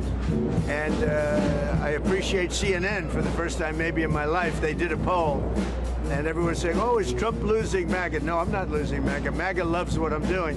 And CNN did a poll of MAGA voters, a big poll, very important poll, Harry. And he went on, he said, this is amazing, 100% support. He said, I've never had a 100% poll at anything before. And is, do you support Trump, MAGA people, which is, by the way, mostly Republican. And if you look, I would say MAGA makes up a majority, like about 95% of the Republican Party, all right? So they went out, they did a poll, and CNN came back 100% support. So they support what we're doing, but they would like to see it end and come back. But remember, wars last years. We're in there for 34 days. And we've obliterated a very powerful country in 34 days. Yeah, if it were up to me, I'd like to keep the oil. I just don't think the people of the United States would really understand. How is it taking care of the Iranian people if you're bombing? Yeah, who you with? Who you with? Yes. Well, that's a radical left group of lunatics that you're with. Let me just tell you, very fair question. The Iranian people, when they don't hear bombs go off, they're upset. They want to hear bombs because they want to be free. And the only reason they're not out protesting, you know that, is because they were informed that if they protest, like the wrestler and his friends, if they protest, they will be shot immediately. And that's an edict, that's in writing. If they protest, if they go out in the streets, they will be immediately shot. They don't have guns. You know, we sent some guns, but the group that was supposed to give, which I said would happen to my people, I said it, I called it exactly. We sent guns, a lot of guns. They were supposed to go to the people so they could fight back against these thugs. You know what happened? The people that they sent them to kept them because they said, what a beautiful gun, I think I'll keep it. So I'm very upset with a certain group of people, and they're going to pay a big price for that. But the Iranian people will fight back as soon as they know they're not going to be shot and as soon as they can get weapons. If they had weapons, not many of them, if they had weapons that would go in the other way, and you know what would happen? Iran would give up in 2 seconds because they wouldn't be able to take it. But in Iran, they have absolutely no weaponry, and they've been told point blank, if you come out to the streets, you will be killed. As of this morning, and we have this on pretty good information, 45,000 protesters have been killed. Pretty bad. You said Iran has been obliterated. Why are we still at war then? It's a big country. They can't fight back. They have no capability. I mean, they have some missiles left. They have some drones left, but essentially they have no capability. They had a lucky shot with an airplane, but we got them back out. The rescue was incredible. And it wasn't of one person, it was of 2 persons. There are those that say that's never happened before, because usually when you're shot down in strong enemy and deep enemy territory, you can't go after them because you'll end up losing 250 people to get one. So it's a terrible thing. But we had to make a decision. Do we do it or do we not? And we did. And, you know, we have some helicopters with a lot of bullet holes in them right now. Probably you know that. Now, I'm very honored by I'm very honored to have rebuilt our military. We rebuilt our military in my first term. I'm using it in our second term, and we are the most respected country anywhere in the world with the greatest military anywhere in the world. Thank you. So we have a news conference. You'll all be there, so you can ask the question in a little while. We have a news conference in a little while. What would you like to ask her? What she wants to say. Madam First Lady, can you tell us your message to the children you find? Well, all of this is happening for their future, so they will be safe in years to come. That's what we're fighting. We're fighting for children that are now in a war zone. We're keeping them as safe as we can possibly keep them. But we're fighting for their parents, their grandparents. We're fighting for them. We're fighting for their future. And I will tell you, it was given to me loud and clear, the time the Iranian people are the most unhappy when you hear bombs all over is when those bombs stop. That's the problem. It's, when they stop, because that means that, are they coming back? We want to have them back. And, you know, everybody knows it. Everybody sees it. So hopefully it could be over with quickly. Again, there are lots of different alternatives. We have many alternatives. We could leave right now, and it would take them 15 years to rebuild what they have. We could leave right now. But I want to finish it up. Iran, ready, cannot have a nuclear weapon. They are lunatics, and you can't put nuclear weapons in the hands of a lunatic. Thank you very much.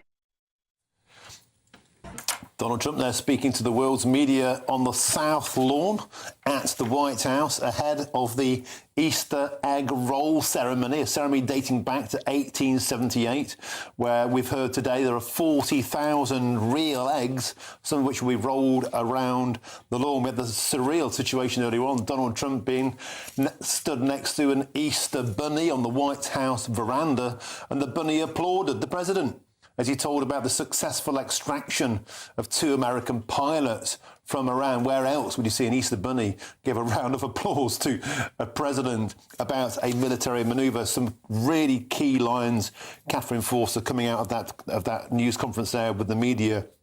Donald Trump, you said straight away, saying the quiet part out loud. He said, if it were up to me, I'd take all of the oil from Iran.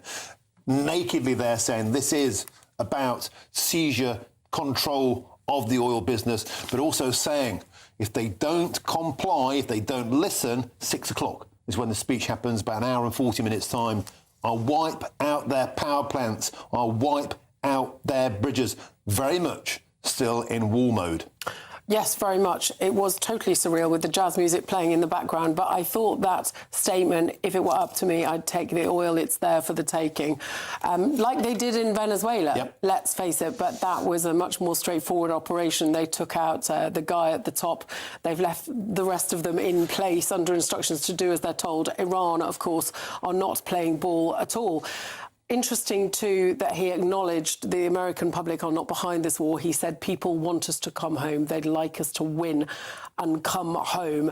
And he also said we could leave right now. It would take them 15 years to rebuild. But, of course, we had the 12-day war, what was it, just under a year ago, where Iran's potential nuclear capability was supposed to have been obliterated for a very long time. It's difficult to know what to think. We've obviously got this potential ceasefire deal on the table that's been brokered by Pakistan, but it's sounding like already that Iran is saying no to that. OK, there is Donald Trump there about to meet America's egg producers on the White House lawn. There are hundreds of egg producers there on the White House lawn. There's that bunny rabbit again, Catherine Forster. What a job, what a time to be alive. A rabbit applauding a president's war efforts in Iran, as you'd only get from this particular White House. Let's get my next guest in now. I'm joined by the political commentator Paul Connew. Paul, welcome to the show. Donald Trump there, you may have been listening in. Absolutely resolute in his determination to get this job done. 6 p.m, around about an hour and 40 minutes time, we're expecting him to address the nation, address the world. If Iran doesn't comply, he says, I'll wipe them out.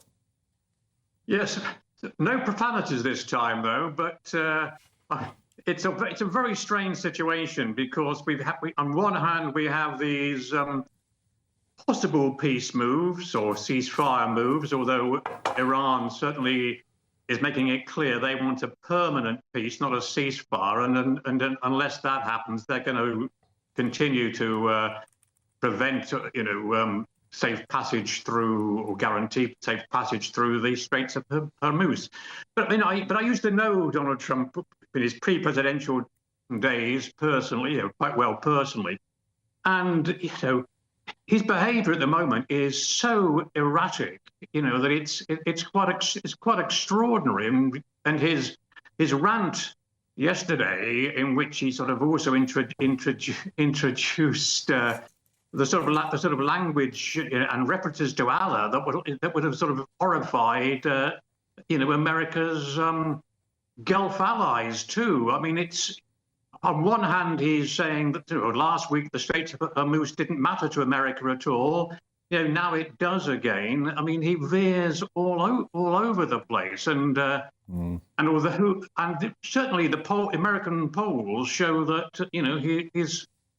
Certainly, there's no enthusiasm for this war being protracted, no enthusiasm, for boots on the ground, and the president's poll ratings, are sliding. So what he said this afternoon just now may not be the same as he's saying at 6 o'clock or tomorrow. But Paul, he's making.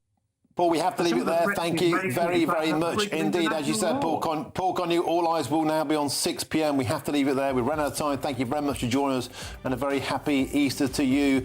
Now, our very own Ben Leo is on the ground at the White House and asked the President Trump whether he's spoken to Keir Starmer.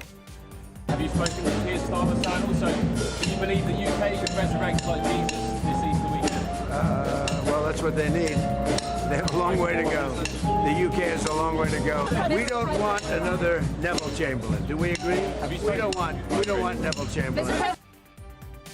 Wow, we don't want another Neville Chamberlain. Of course, they're referring to the great appeaser of Adolf Hitler. An astonishing side blast there from Donald Trump towards Keir Starmer. Now, still to come, after Donald Trump threatened to annihilate Iran's power and bridge networks later today, the US President will address the world, and we'll have all the build-up to this simply huge news moment. This is GB News, Britain's news channel. Britain deserves a newsroom that puts the facts and your voice first. Well, and that's what you get on GB News. Lively debates, lively conversation. And we're not afraid to hold power to account.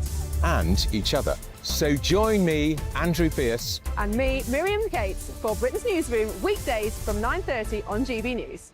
Westminster, the ultimate clique. And you're fighting like rats in a sack. But here on the Camilla Tominey Show, we ask the questions the establishment media is too scared to ask. OK, let me ask you a straight question, because I know you're a straight-talking politician. Whether it's net zero, illegal immigration or law and order, nothing is off limits. You had the power then. Yeah, as I and say, now you've lost it. That's the Camilla Tominey Show, a politics show that's fearless. But no, let me finish my question if you don't mind, because it is my show. Sundays at 9:30, only on GB News, the People's Channel, Britain's news channel. I've been in Westminster for a long time, but I know that though power may be here, its effect on people's lives is across the whole of the country. We may be where rules are made, but it's where they're implemented that matters. Join me, Jacob Rees-Mogg, for forthright and frank discussion on where Britain has come from, where it's going, and where it will end up. That's State of the Nation, Monday to Thursday, 8 to 9 o'clock. Vox Populi, Vox Dei. Join me, Nana Akwe, for an informative, interactive news programme with a difference. It's fun. No, he didn't say that, Dave. I'm so surprised. I think there's an element of truth to that. Join me from 3 p.m. every weekend, only on GB News, Britain's news channel. Every week there are stories that shape the national conversation. We'll be discussing that. And on Saturday Morning Live, we break them down. Is that true? This is fascinating, isn't it? The politics, the headlines, the debates everyone's talking about. And the questions that you want answered. Do you think that was a legitimate attack for him to make? What led you to set up this fantastic movement? You know what? It's a great question, Olivia. So what are you waiting for?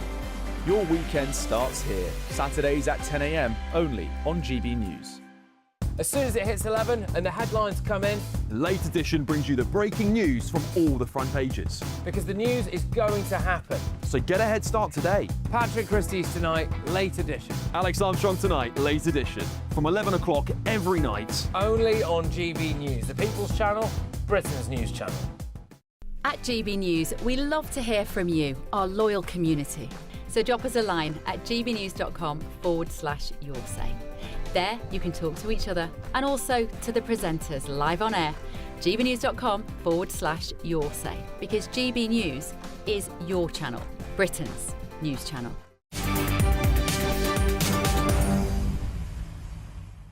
Welcome back, it's 4:30, back to the White House now. I believe we have pictures of Donald Trump rolling eggs on the South Lawn. Here we are at the White House with the First Lady there, Melania Trump, looking magnificent as usual, surrounded by American egg producers. There we go, the kids are off, they're rolling eggs in a race. Donald Trump was saying he was encouraged to use plastic eggs previously because of an egg shortage. Eggs had quadrupled in price. He said, I'm not going to allow that to happen. He used real eggs. This is a tradition dating back, of course, to 1878. We had the astonishing scenes earlier on, Catherine Forster, of an Easter bunny applauding as Donald Trump announced the successful extraction of fighter pilots from Iran, while Muzak jazz played in the background as Donald Trump threatened to annihilate Iran. Only in this White House, only with this president. It's always been a surreal event with the life-size Easter Bunny, but I think we've gone to a whole new level of unreality here, because there we had the jazz music playing, the flowers, the sun, and the American president talking about obliterating Iranian infrastructure, energy plants, water, horrendous threats being made against Iran if they do not do a deal. We know that Pakistan have been one of the intermediaries, have put a proposal for a ceasefire on the table. At the moment, it sounds like Iran is not going to play ball. And of course, Donald Trump has set this deadline, hasn't he? I think it expires at 1 a.m. British time on Wednesday morning. But at the moment, I think Iran are feeling that they hold a lot of cards, because basically the Strait of Hormuz, so critical to all of us for 20% of the world's oil and liquefied natural gas, they are effectively holding it hostage. And while they do that, bad news for all of us.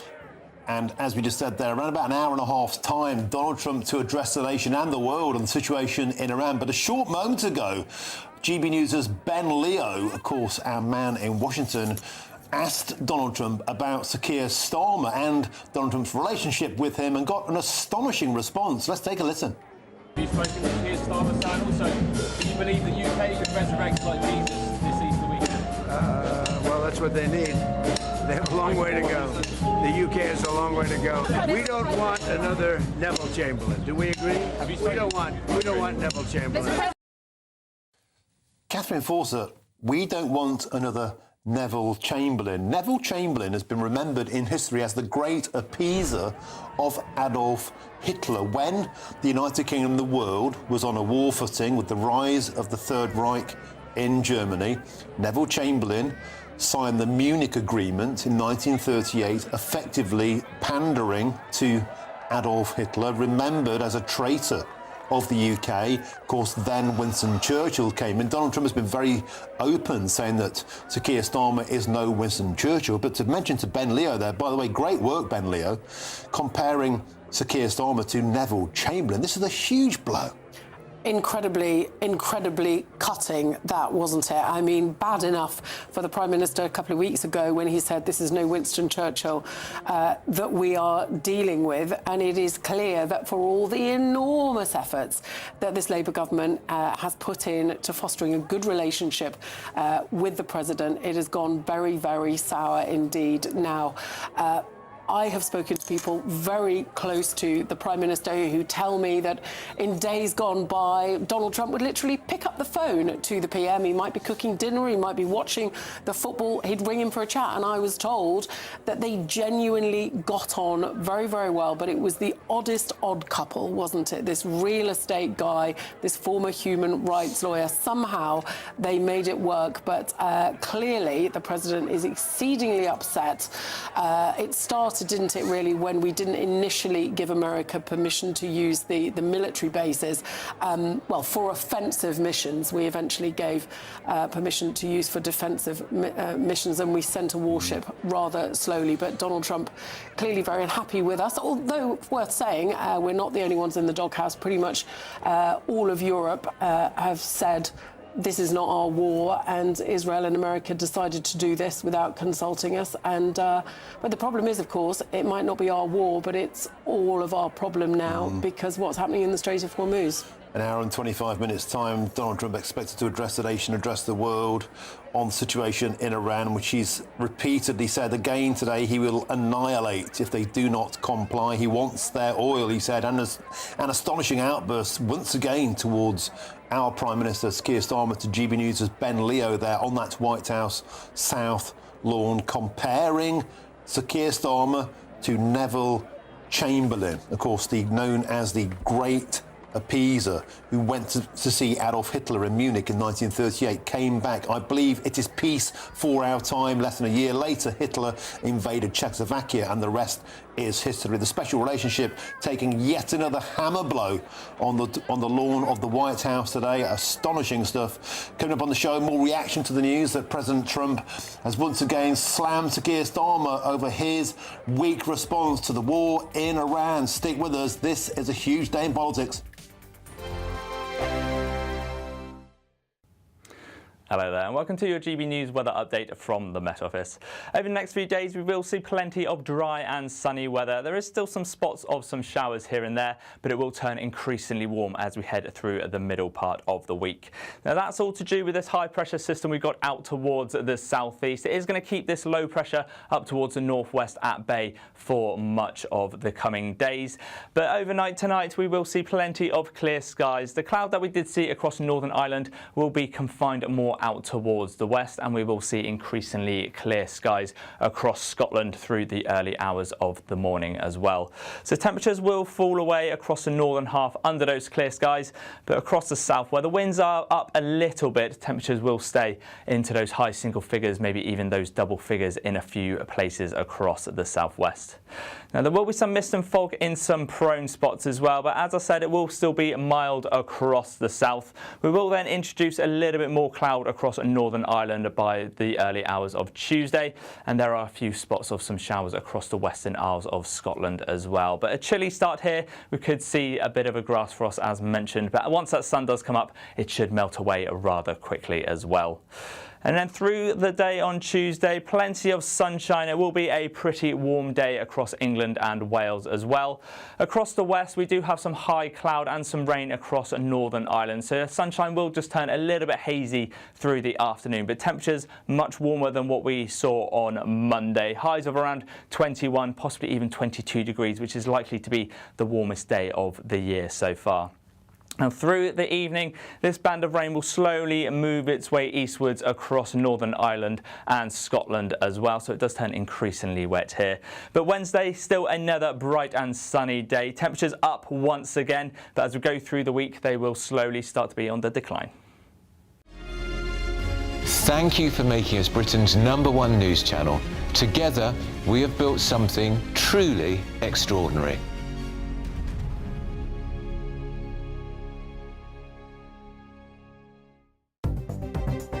Good afternoon, this is the latest AI travel news from GBnews.com. On the A77 southbound at Michaelwood, a road traffic incident is partly blocking the carriageway. The M48 eastbound has an incident between Junction 2 at Newhouse and Junction 1 at Ost. Northamptonshire's M1 southbound between Junction 18 and Junction 16 has a broken down vehicle with one lane closed.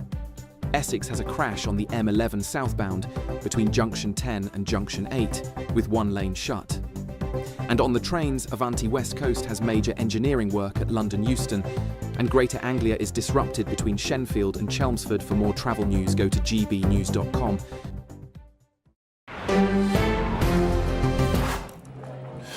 Welcome back. Got some breaking news for you now. Live pictures there from the White House. This is the Easter egg roll, an event that's been annually happening at the White House since 1878, but today took on a fresh air of controversy when our man Ben Leo asked that man Donald Trump about Sir Keir Starmer. An absolutely brutal reply came. Let's take a listen in to what Ben Leo asked Donald Trump a short while ago on the lawn there at the White House. Have you spoken to Keir Starmer, sir? And also, do you believe the UK could resurrect like Jesus this Easter weekend? Well, that's what they need. They have a long way to go. The UK has a long way to go. We don't want another Neville Chamberlain. Do we agree? We don't want Neville Chamberlain. I think it's really worth dwelling on this, Catherine Force. We can see live pictures there. Donald Trump being patted on the back, applauded by the Easter Bunny behind him. And there's this painting a picture here, jazz music, military pipers, trombonists, looking every inch like America apple pie. At the same time, we're an hour and 20 minutes away from one of the most significant speeches Donald Trump will probably give in his presidency thus far, and that's saying something, likely to double down on threats to annihilate Iran.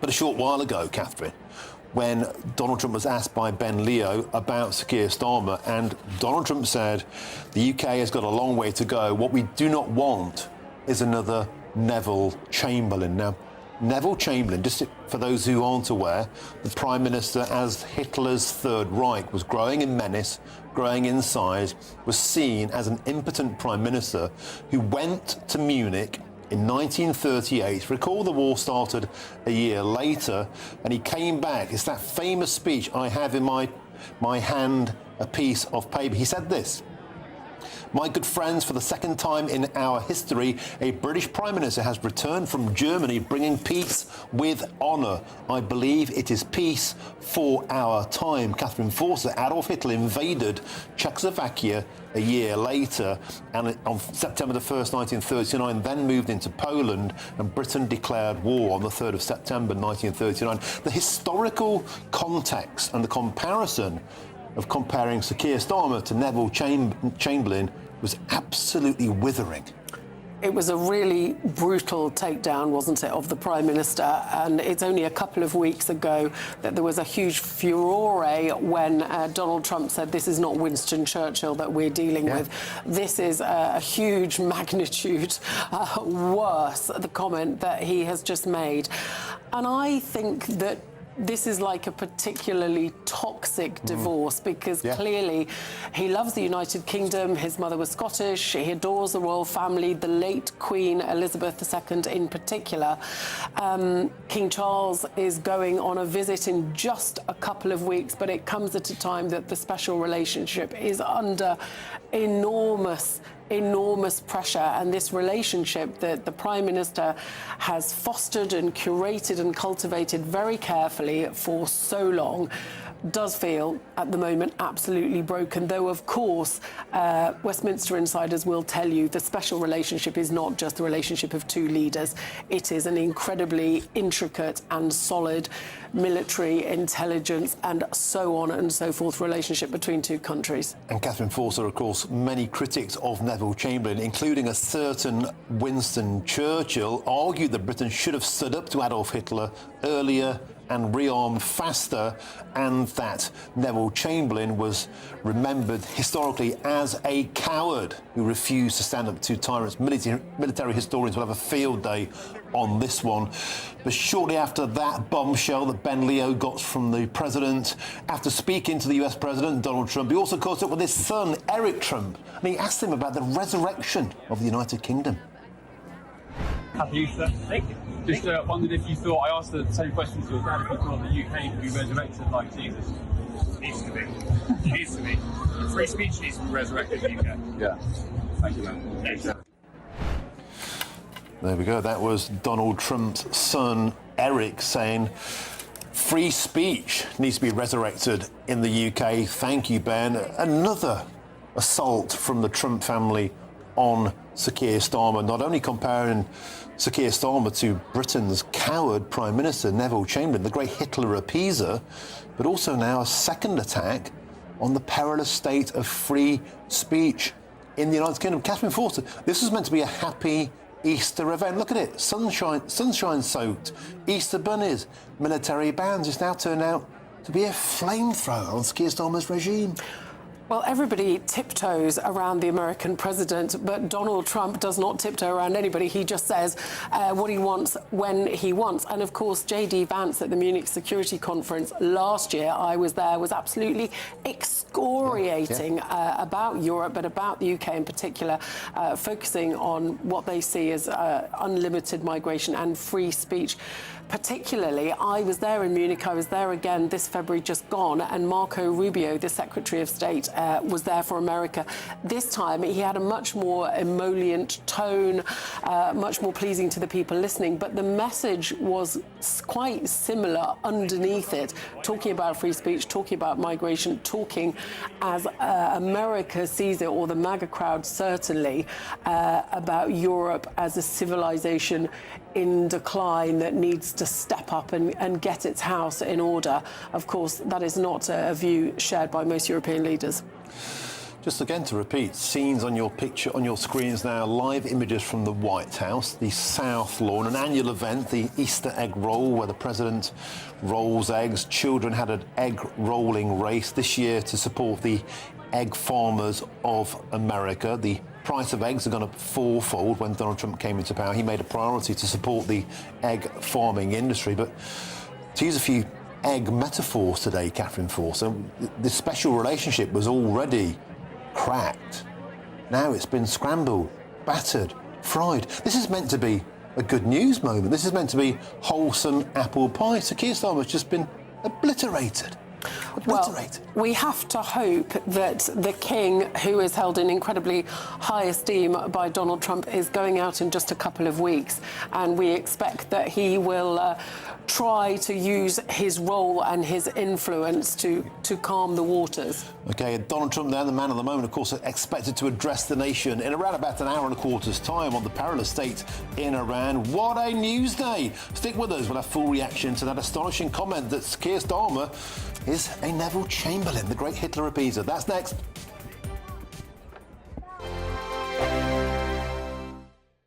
At GB News, we love to hear from you, our loyal community.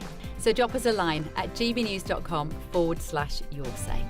There you can talk to each other and also to the presenters live on air. gbnews.com/yoursay, because GB News is your channel, Britain's news channel. Sir Jacob Rees-Mogg's State of the Nation, Monday to Thursday from 8 p.m.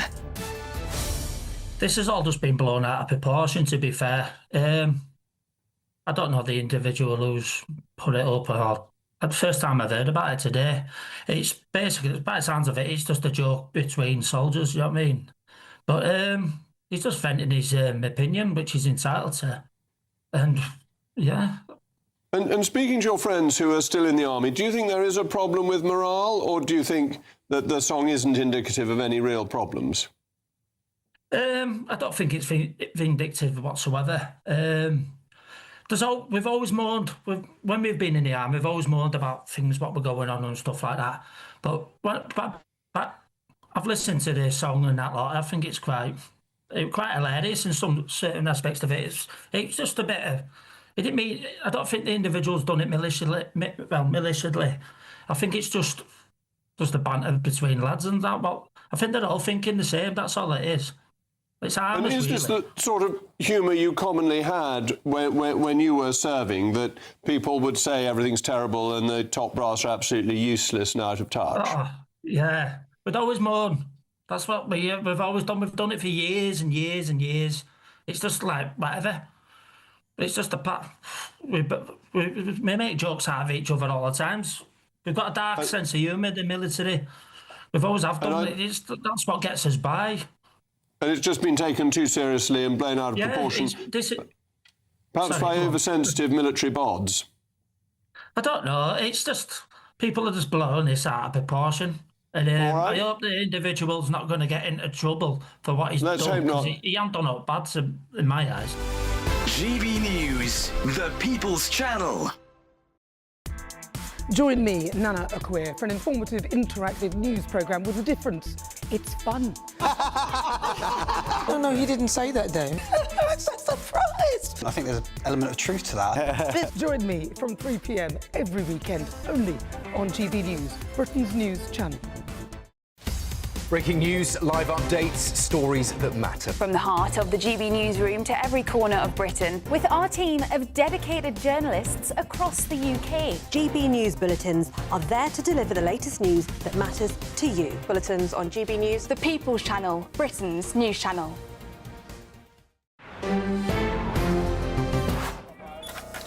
Welcome back. It's 10 to 5. Live pictures on your screens there of the Easter egg roll. There is President Donald Trump with the First Lady Melania Trump next to him, meeting children who've just taken part in that big White House Easter egg roll, an annual event to celebrate Easter that's been going on since 1878 in the United States. But Catherine Forster, events have completely been eclipsed now by a brutal takedown of Sir Keir Starmer by President Donald Trump on our own Prime Minister, Sir Keir Starmer. Ben Leo, our man in Washington, asked Donald Trump about Sir Keir Starmer a short moment ago, and this is what the President had to say. Have you spoken to Keir Starmer, Sam? Also, do you believe the UK could resurrect like Jesus this Easter weekend? Well, that's what they need. They have a long way to go. The UK has a long way to go. We don't want another Neville Chamberlain. Do we agree? We don't want Neville Chamberlain. We don't want another Neville Chamberlain. Now, Catherine Forster, already President Donald Trump has said that Sir Keir Starmer is no Winston Churchill, but now he's doubled down. Neville Chamberlain, the man who appeased Adolf Hitler, many believe stood by and willingly watched the Third Reich's war machine grow before Hitler invaded Czechoslovakia first and then Poland. A withering takedown of Sir Keir Starmer. Yes, incredibly brutal, and taking the insults of the Prime Minister to a whole new level. What I would say, though, is that talking to people in Number 10 in the last couple of weeks, they are, of course it's not good that this special relationship is clearly fractured at the moment, and all the work that Sir Keir Starmer and others did to bolster it seems to have come undone. But Number 10 are pretty confident in their position, frankly, over this war. Of course, I think very valid criticism that they were late in sending HMS Dragon, amongst other things, that warship to the Eastern Mediterranean. But they take the view that this is a war that the United States and Israel have chosen to have, that they did so without consulting or asking either European allies or allies in the region. Allies in the region certainly did not want this war. We've seen the effects spiralling beyond the shores of Iran, other countries being attacked too. And so they think, well, you didn't ask us, you didn't consult us. And now, of course, we've got the disaster of the Strait of Hormuz being shut, and we are all paying the price for it. And Catherine, in just over an hour's time, Donald Trump will address the nation, he will address the world in a hugely anticipated speech on the situation in Iran, as talks broke down overnight, we understand, between a Pakistani brokered deal between Iran and J.D. Vance. Donald Trump saying already he will annihilate Iran. Can we hear Donald Trump speaking now to reporters? Is it worth tuning in? And we can't let them have a nuclear weapon. Very simple. They want a nuclear weapon. They've been trying for a long time. I stopped them with the Obama horrible Iran nuclear deal. I stopped them in a lot of different ways. We got rid of Soleimani, the evil genius. He was an evil genius. We got rid of him. And then we stopped him with the B-2 bombers not so long ago. And if we didn't do it, Israel and the Middle East would have been extinguished by now. What other points would be? Why'd you move the deadline, sir? Why'd you move the deadline to tomorrow? Why did I move it? Gave them a chance. Not going to be moved again. But I gave them a chance. And I hope they take the chance. If they don't, it's trouble. Yeah. Are you on board with the Who are you with? Huh? NBC. so bad. It's such a bad network. Such a pathetic. Is this your camera? I'm the pool camera. You are pool? We're representing on. Go ahead. Yes, no, just a 45 days. That is Donald Trump there speaking with the world's media. It's a little bit hard to hear, but have no fear, we won't be going anywhere.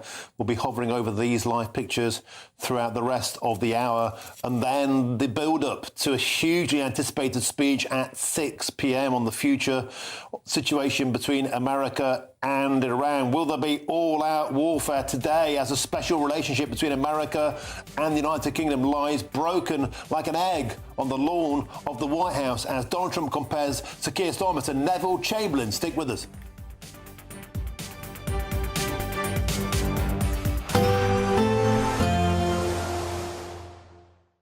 Expect warm spells with the odd rude interruption. Box Boilers sponsors the weather on GB News. Hello there and welcome to your GB News weather update from the Met Office. Over the next few days we will see plenty of dry and sunny weather. There is still some spots of some showers here and there, but it will turn increasingly warm as we head through the middle part of the week. Now that's all to do with this high pressure system we've got out towards the southeast. It is going to keep this low pressure up towards the northwest at bay for much of the coming days. But overnight tonight we will see plenty of clear skies. The cloud that we did see across Northern Ireland will be confined more out towards the west, and we will see increasingly clear skies across Scotland through the early hours of the morning as well. So temperatures will fall away across the northern half under those clear skies, but across the south where the winds are up a little bit, temperatures will stay into those high single figures, maybe even those double figures in a few places across the southwest. Now there will be some mist and fog in some prone spots as well, but as I said, it will still be mild across the south. We will then introduce a little bit more cloud across Northern Ireland by the early hours of Tuesday, and there are a few spots of some showers across the Western Isles of Scotland as well. But a chilly start here. We could see a bit of a grass frost as mentioned, but once that sun does come up, it should melt away rather quickly as well. And then through the day on Tuesday, plenty of sunshine. It will be a pretty warm day across England and Wales as well. Across the west, we do have some high cloud and some rain across Northern Ireland. So sunshine will just turn a little bit hazy through the afternoon, but temperatures much warmer than what we saw on Monday. Highs of around 21, possibly even 22 degrees, which is likely to be the warmest day of the year so far. Now through the evening, this band of rain will slowly move its way eastwards across Northern Ireland and Scotland as well, so it does turn increasingly wet here. But Wednesday, still another bright and sunny day. Temperatures up once again, but as we go through the week, they will slowly start to be on the decline. Expect warm spells with the odd rude interruption. Box Boilers sponsors the weather on GB News. Thank you, Britain, for the thousands of you who are becoming friends of GB News every week. You're not only watching and listening to our programmes, you're becoming part of them too. Good afternoon, this is the latest AI travel news from GBNews.com. On the A82 southbound at Arden, expect around 21 minutes of queuing traffic. The M4 eastbound is slow between junction 48 at Hendy and junction 43 at Landarcy because of congestion. In Cambridgeshire, the M11 southbound between junction 10 and junction 9 is also congested, with delays of around 20 minutes. In Wiltshire, the A303 eastbound is heavy between the A371 and the A350, adding roughly 10 minutes. And on the trains, Avanti West Coast has major engineering work at London Euston, and Greater Anglia reports major disruption between Shenfield and Chelmsford. For more travel news, go to gbnews.com. It's a prize package worth over £92,000. There's a totally tax-free £25,000 in cash that you'll be able to spend on anything you like this year. Plus, you'll also get to drive away in a brand new Benevan 122 camper van. Courtesy of Marquis Leisure, this latest 2026 model comes fully loaded with everything you'd expect. For another chance to win a camper van and cash, text prize to 63225. One entry costs £2.50 plus one standard network rate rate message or text BONUS to 63225. 5 entries cost £5 plus 1 standard network rate message. Go to gbnews.com/win. Entries start at £2.50. Call 0903 686 3232. Calls cost £2.50 plus your network access charge. Or post your name and number to GB20 PO Box 8690 Derby DE1 9TT. Entrance must be 18 or over. Lines close at 4 p.m. on the 1st of May. Please check the closing time if listening or watching on demand. Good luck. I'm Michelle Dewberry. This is Jubes & Co with you. Hello everyone, Patrick Christie is here. GB News, Britain's news channel. Access the stories that matter to you. Take the GB News family with you on any device. And as long as you have an internet connection. Tune in to GB News, anywhere on the planet or beyond. GB News, the People's Channel, Britain's news channel. From court mornings to warm family brunches, from football to tennis in the car, in the kitchen. GB News breakfast is there with the stories you need and the conversations that matter. Anyway, let's talk business. Well, it has been a historic night in British politics. It's astonishing, isn't it? We're here again. To start your day just right. GB News breakfast. Every morning from 6 a.m. Only on GB News. Britain's news channel.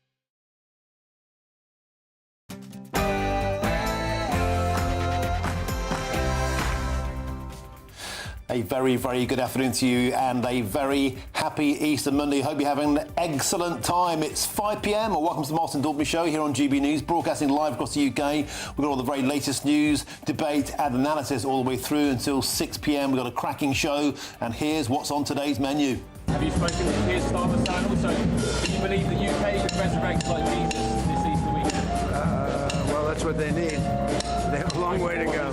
The UK has a long way to go. We don't want another Neville Chamberlain. Do we agree? We don't want Neville Chamberlain.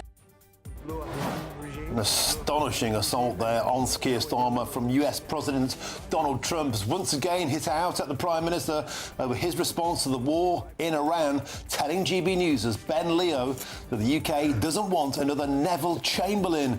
We'll have all the latest reactions to this extraordinary development. Remember, Chamberlain regarded as the great Hitler appeaser, the coward who was superseded by Sir Winston Churchill. And elsewhere today, the two-child benefit cap has been scrapped at a cost of an additional £3.5 billion every single year.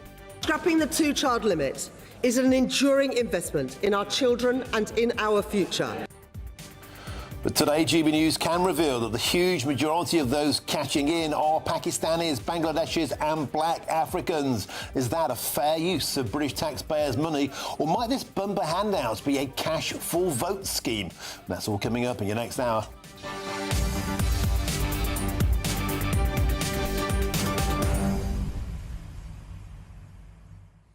Welcome to the show. It's a pleasure to have your company. I hope you're having a magnificent Easter Monday. But I'll tell you what, I don't think Sir Keir Starmer will be having a very happy Easter after the latest astonishing broadside from President Donald Trump on the White House lawn a short while ago in Washington, D.C. Our man Ben Leo asked him about the United Kingdom, and Donald Trump said the UK has a long way to go. What we don't want is another Neville Chamberlain. Neville Chamberlain, of course, the great Hitler appeaser, signed the Munich Agreement in 1938, went and appeased Adolf Hitler, and a year later, Adolf Hitler invaded Czechoslovakia and then Poland, and the rest is history. Neville Chamberlain consigned to history as a coward, as a footnote, replaced by Sir Winston Churchill. The special relationship lying battered on the lawn at the White House like a smashed Easter egg in a new low for the special relationship. With a full analysis of that ahead of a hugely anticipated speech in an hour's time as Donald Trump addresses the nation, addresses the world on the war in Iran. Get in touch, gbnews.com/your say is the way to do so, or scan the QR code on your screens now. But let's have your news headlines now. Happy Easter. It's Sam Francis.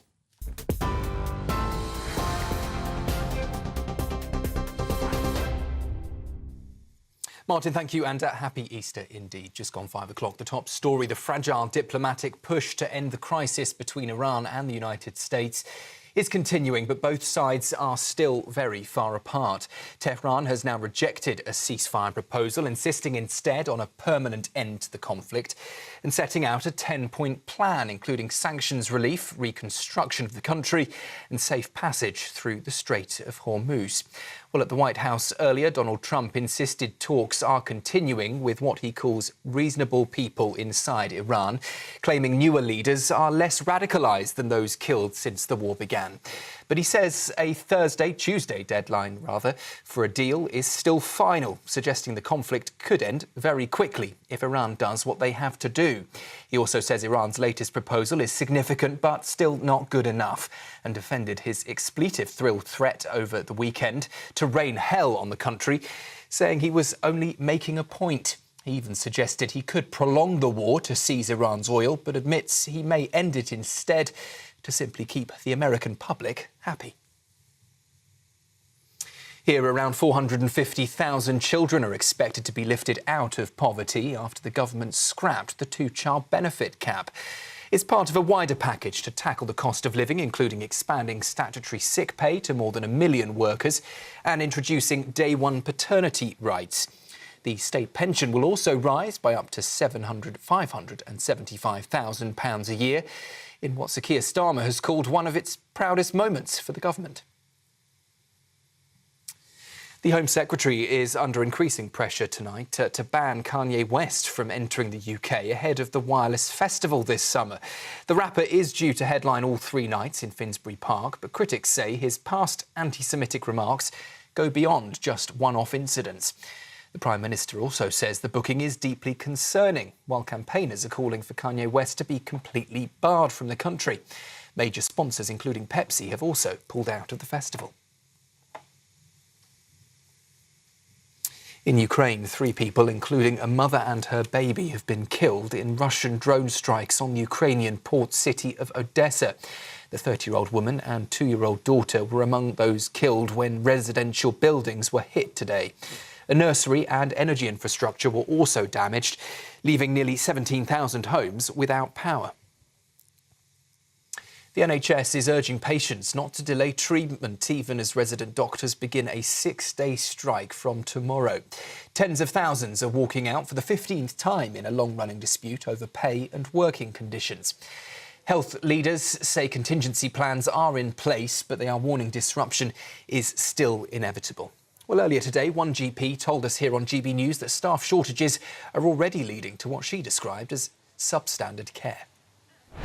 If you're struggling to pay your bills, if you're worried about simple things like putting, food on your table, you are absolutely going to be in that state of worry and anxiety and frustration at work. You're not going to be performing from a place of care and empathy. We're struggling to retain our doctors.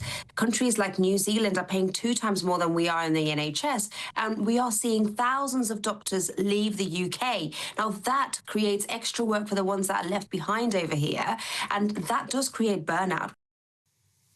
And astronauts on NASA's Artemis 2 mission have entered the moon's so-called sphere of influence, where gravity takes over from the moon rather than Earth's. The crew says they've now seen the far side of the moon, which is a view only 24 humans have ever witnessed before. Lucky them.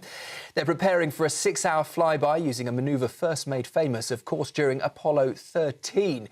But they will lose communications for 40 minutes later as they pass behind the moon. Those are the 5 o'clock headlines. Plenty more still to come right here with Martin.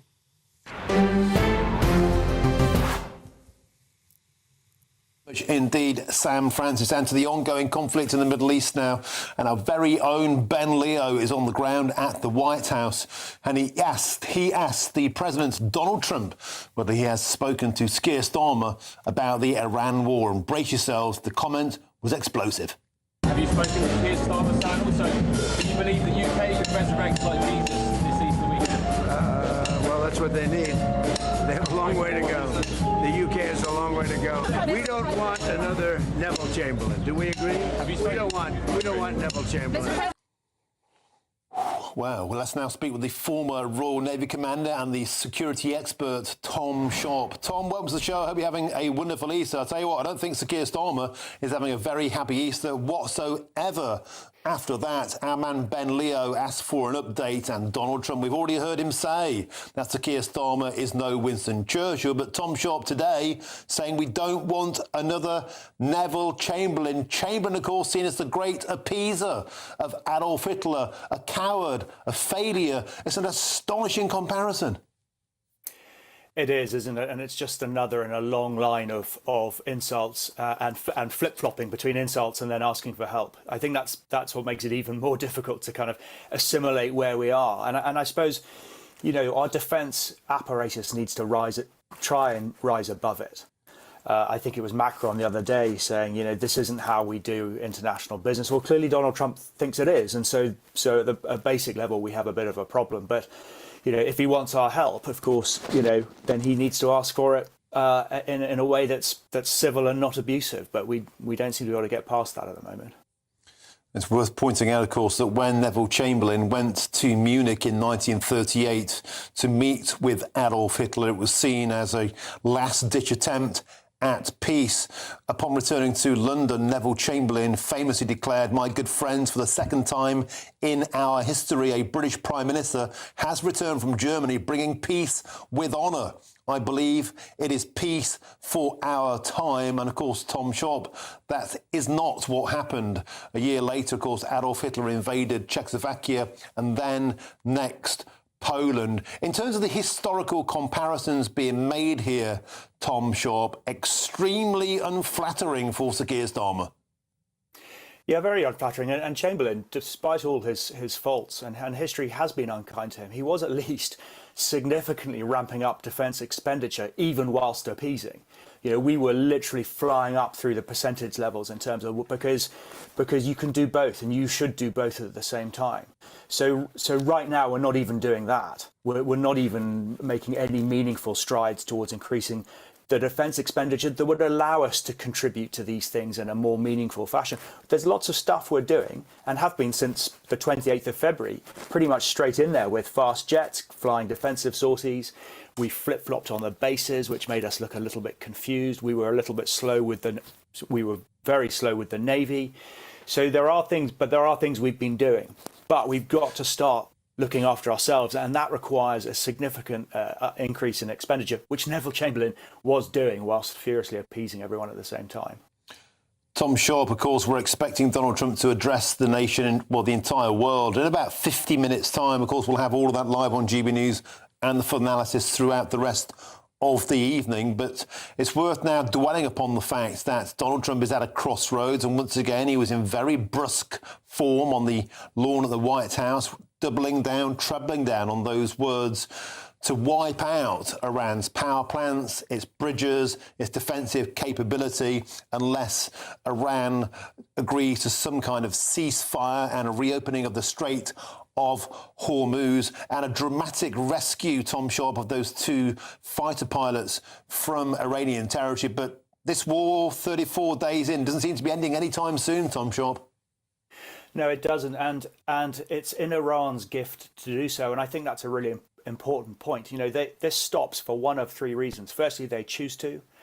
Secondly, they're told to, let's say by China, for example, or thirdly, they're made to. Now, all the rhetoric is centering on the third one, where they are made to. They're beaten down to the point where they give up, and yet all the evidence suggests that's going to be very hard to achieve. And you've only got to look at the Houthis. That went on for 18 months, and that was a much simpler, less diverse threat. So making them stop is going to be very difficult. Now, if you go after their infrastructure and you can play tunes on the war crime bit to the point where you convince yourself that it's not, and that's a whole different conversation. But that I still can't see a dotted line or a solid line that takes us from destruction of their infrastructure to a removal of that regime to the point that we can then deal with them sensibly in the future. So I just don't know where this ends up. I know it's going to go via an awful lot of death and destruction. But why would Iran, who are achieving their end states right now, control of the Strait, regime survival, and an international voice, they're achieving those three things. Why would they relinquish that? And frankly, the regime there won't care about being kicked in the shins and having their infrastructure taken down. That won't bother them. So, yeah, the next 48 hours is going to be very instructive, but I can't see a clear way through it. Tom Tom Sharp, can I just ask you one final, because we're still feeling the aftershocks of this comment about Neville Chamberlain here at GB News.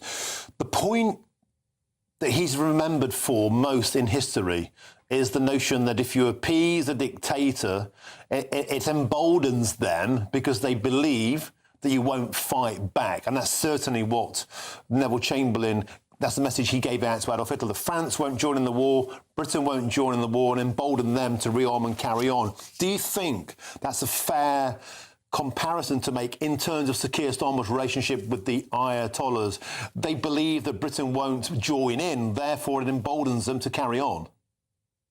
Look, I think appeasement generally does lend you down that road. Unfortunately, I wish it didn't, but it does. And I think if you are Russia or you're China and you're looking at our responses, not only what we've said we will do, but what we physically can do. I mean, this is a very different point to the Chamberlain one. You know, we are eroded to the point of near zero. Not to over exaggerate, but we are very, very thin defensively. So if you're Russia and you're China and or Iran, and you're looking at us and going, right, this is what they're saying, this is, and aside of that, this is what they can actually do, then you're going to see a very weakened country. And that comes back to my spending point. We've got to start the process of reversing that. It's not just more money, there's an entire cultural and procedural issue too. But we've got to start taking defence for ourselves seriously. And then when your greatest ally is being that insulting to you, I mean, that just makes that point even clearer, doesn't it? Certainly does. Thank you for your expertise and a happy Easter Monday to you. Former Royal Navy Commander and security expert, great friend of the show, Tom Sharp. Thank you for your time, sir, and also thank you for your service. And let's just remind you of what Ben Leo asked the US President not so long ago on the White House lawn. Have you spoken to Keir Starmer, Stan? Also, do you believe the UK could resurrect like Jesus this Easter weekend? Well, that's what they need. They have a long way to go. The UK has a long way to go. We don't want another Neville Chamberlain. Do we agree? We don't want Neville Chamberlain. Well, let's now speak with the man of the moment, not Donald Trump, but GB News' presenter Ben Leo joins us live from Washington, D.C. Ben Leo, superb question. Once again, the special relationship lying on the floor, cracked like a broken Easter egg. Yeah, well said, Martin. Yeah, it was an opportunity for the president to kind of let his hair down amid the chaos of the Iran war. Of course, he's got this big press briefing at 1 p.m. in about, 45 minutes, so 6 o'clock UK time. He'll be here in the press briefing room detailing what comes next when it comes to Iran. The deadline is looming tomorrow, of course, for them to make a deal, or as he threatened yesterday on Truth Social, they need to open the effing Strait of Hormuz, those crazy B words, or all hell will rain down on Iran. I managed to get a question with him, as you just saw there. I basically said, have you spoken to Keir Starmer, our Prime Minister, over the weekend about this Iran situation? And indeed, slightly tongue-in-cheek because it's Easter as well, do you think the UK can be resurrected like Jesus Christ, as we saw over Easter, this Easter Sunday? We said, well, you certainly need it.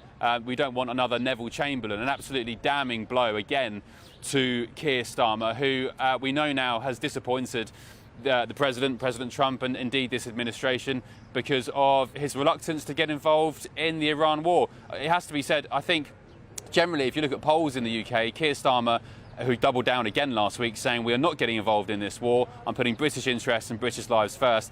I think generally, if you're looking at the consensus, he's probably playing towards the polls there, because most people would support the UK not getting involved in this conflict. But as Boris Johnson said, Martin, the other day in his Daily Mail column, Keir Starmer's involved in this war whether he likes it or not, because the UK is feeling the effects of this energy crisis, the Strait of Hormuz still closed, and crude oil spiking to $115 a barrel in recent days. So whether Keir Starmer likes it or not, he's dealing with an energy crisis where he has to do something to contain the spiralling costs of gas, of electricity, and indeed of petrol and diesel at the pumps, Martin.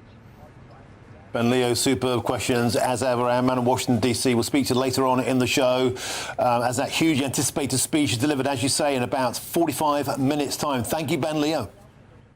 Now, elsewhere, domestically in Britain today, there has been a raft of benefit changes coming into force this morning. The job seekers allowance, housing benefit and universal credit are all rising, and the two-child cap on benefits officially ends today too.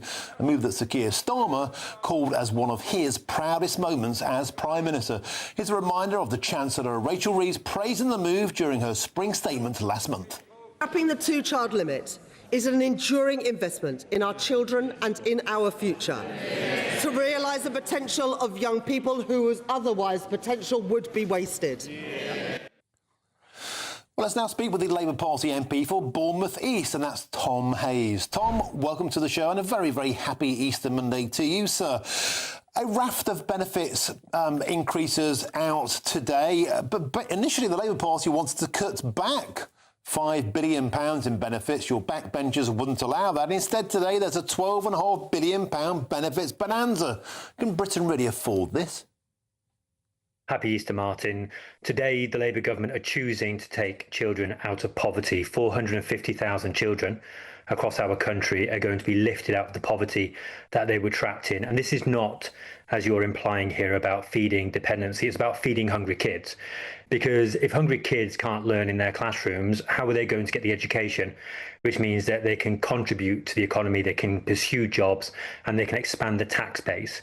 If we've got working parents who can't look after their children because they're so tired from working multiple jobs, and as a result their children can't grow up to become the doctors and nurses of the future, the engineers and the welders of the future, how are we going to grow our economy and expand our tax base?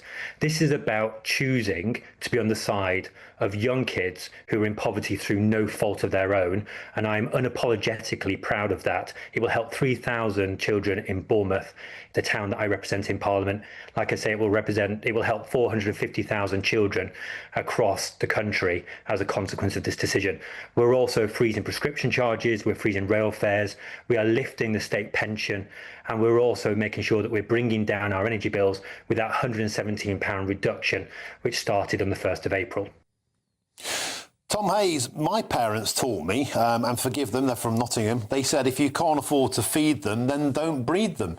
You know, to have children, we should be paying for them ourselves, should we not? And is it really the state's job, let's face it, the taxpayers' job, to encourage more and more people in poverty to be having children? This isn't a free lunch, it's paid for by those who get up and go to work. Well, let's look at the facts. 4% of the households affected have more than 5 children. 6 in 10 have got at least one working parent. Less than 1 in 10 have 2 non-working parents, and 5 in 10 only started claiming universal credit after their children were born, which shows that they went into financial distress due to things like losing a job, losing a spouse, some terrible life event. So your assertion there that it's about dependency isn't correct whatsoever. My parents raised me. They and I lived in poverty through no fault of our own. We couldn't access the social security system, and as a consequence, my parents' health got worse and worse. Why, as a country, are we not investing in the futures of young people so they can go on and contribute to the economy, live meaningful lives, and have overall a confidence and a good life in our society? And if we do want to talk here about dependency, if we do want to talk about people who are taking from those who earn, let's talk about some of our politicians. We've got Nigel Farage, who has spoken in Parliament 39 times. I've spoken 6 times more than he has. He's put down 20 questions to ministers. I put down 27 times more questions. He is the biggest welfare-dependent person in Parliament, but we don't seem to be talking about him, even though he is opposed to lifting 450,000 children out of poverty, opposed to enhancing employment rights for vulnerable people, and opposed to enhancing renters' rights for people who are trapped in unsafe and unhealthy housing conditions. OK. Let's get now, if we could, on to comments made a short moment ago by President Donald Trump on the White House law on the special relationship lying cracked like an Easter egg. Let's take a listen in.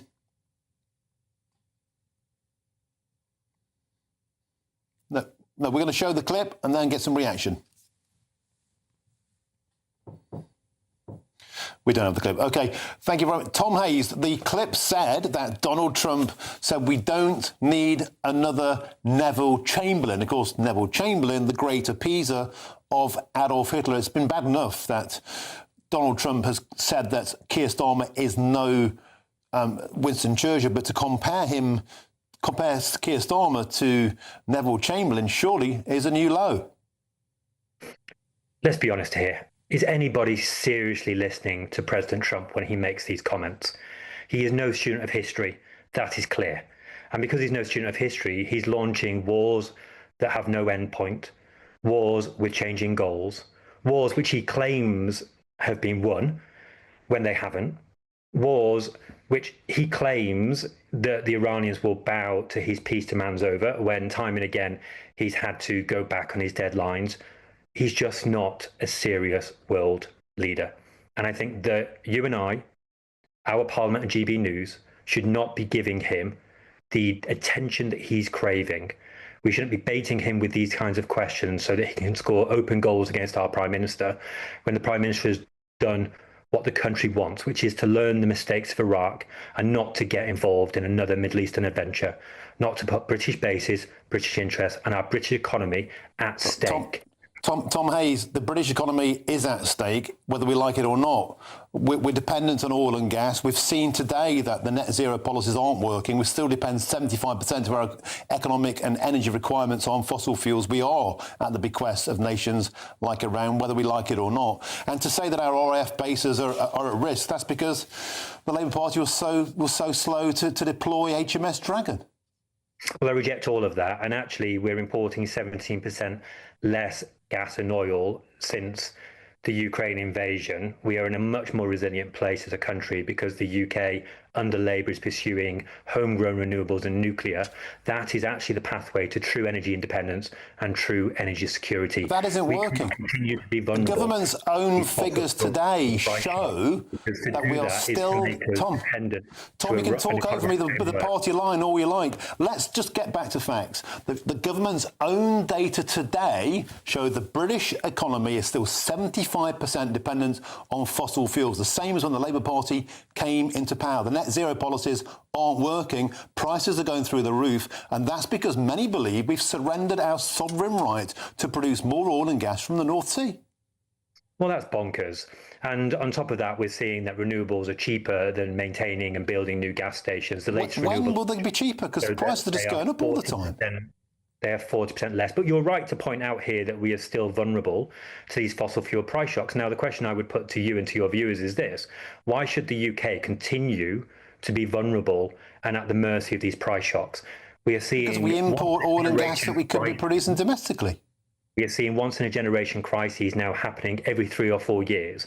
And when you have a president in the White House like Donald Trump saying the things he's saying, doing the things he's doing, why on earth should we continue to be at the mercy of global events? We have to be more independent in terms of our energy and the other things that we produce. We need to rearm fast. We need to be more self-sufficient. And we need truly to be putting the British people into the way of safety.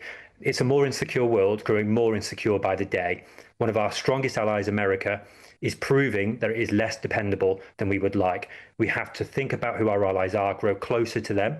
We have to Don't you think, Tom Hayes, that the United Kingdom is proving it's not dependable?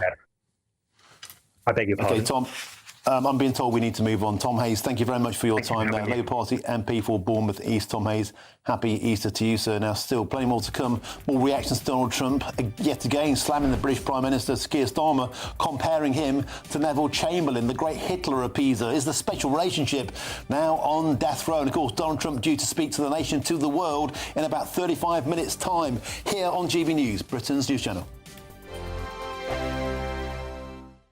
As soon as it hits 11 and the headlines come in, the Late Edition brings you the breaking news from all the front pages. Because the news is going to happen. So get a head start today. Patrick Christie's tonight, Late Edition. Alex Armstrong tonight, Late Edition. From 11 o'clock every night. Only on GB News, the People's Channel, Britain's news channel. I've been in Westminster for a long time. But I know that though power may be here, its effect on people's lives is across the whole of the country. We may be where rules are made, but it's where they're implemented that matters. Join me, Jacob Rees-Mogg, for forthright and frank discussion on where Britain has come from, where it's going, and where it will end up. That's State of the Nation, Monday to Thursday, 8 to 9 o'clock. Vox Populi, Vox Dei. At GB News, we love to hear from you, our loyal community. So drop us a line at gbnews.com/yoursay. There you can talk to each other and also to the presenters live on air. gbnews.com/yoursay, because GB News is your channel, Britain's news channel. Every week there are stories that shape the national conversation. Lots of people discussing that. And on Saturday Morning Live, we break them down. Is that true? This is fascinating, isn't it? The politics, the headlines, the debates everyone's talking about. And the questions that you want answered. Do you think that was a legitimate attack for him to make? What led you to set up this fantastic movement? You know what? It's a great question, Olivia. So what are you waiting for? Your weekend starts here. Saturdays at 10 a.m, only on GB News. Join me, Nana Akwe, for an informative, interactive news programme with a difference. It's fun. No, he didn't say that, though. I'm so surprised. I think there's an element of truth to that. Join me from 3 p.m. every weekend, only on GB News, Britain's news channel. From cold mornings to warm family brunches. From football to tennis in the car. In the kitchen. GB News Breakfast is there. With the stories you need and the conversations that matter. Anyway, let's talk business. Well, it has been a historic night in British politics. It's astonishing, isn't it? We're here again. To start your day just right. GB News Breakfast. Every morning from 6 a.m. Only on GB News. Britain's news channel.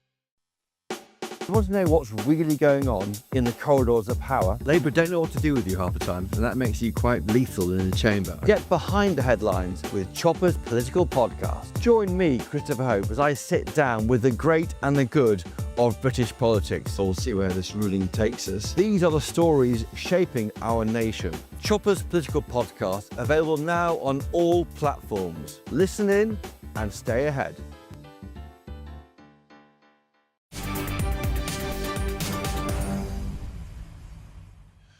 Welcome back. It's 5:29. You're with me, Martin Daubney, here on GB News. Now let's remind ourselves of what Ben Leo, GB News' man in Washington, asked the US President Donald Trump a short while ago on the South Lawn there at the White House. He asked whether Sir Keir Starmer and Donald Trump had recently spoken to him about the Iran war. The reply was blistering. Have you spoken to Keir Starmer, Sam? Also, do you believe the UK could resurrect like Jesus this Easter weekend? Well, that's what they need. They have a long way to go. The UK has a long way to go. We don't want another Neville Chamberlain. Do we agree? We don't want Neville Chamberlain. Well, let's now speak with the former Conservative Minister, Kevin Foster. Kevin, welcome to the show. Hope you're having a wonderful Easter. I'll tell you what, I don't think Keir Starmer's having a very happy Easter after that. Let's be absolutely clear. Donald Trump has already said that Sir Keir Starmer is no Winston Churchill, and the antithesis, the opposite of Winston Churchill, is Neville Chamberlain, the great Hitler appeaser, seen as a failure, a coward, a disgrace in British political history. This is a huge and a savage blow.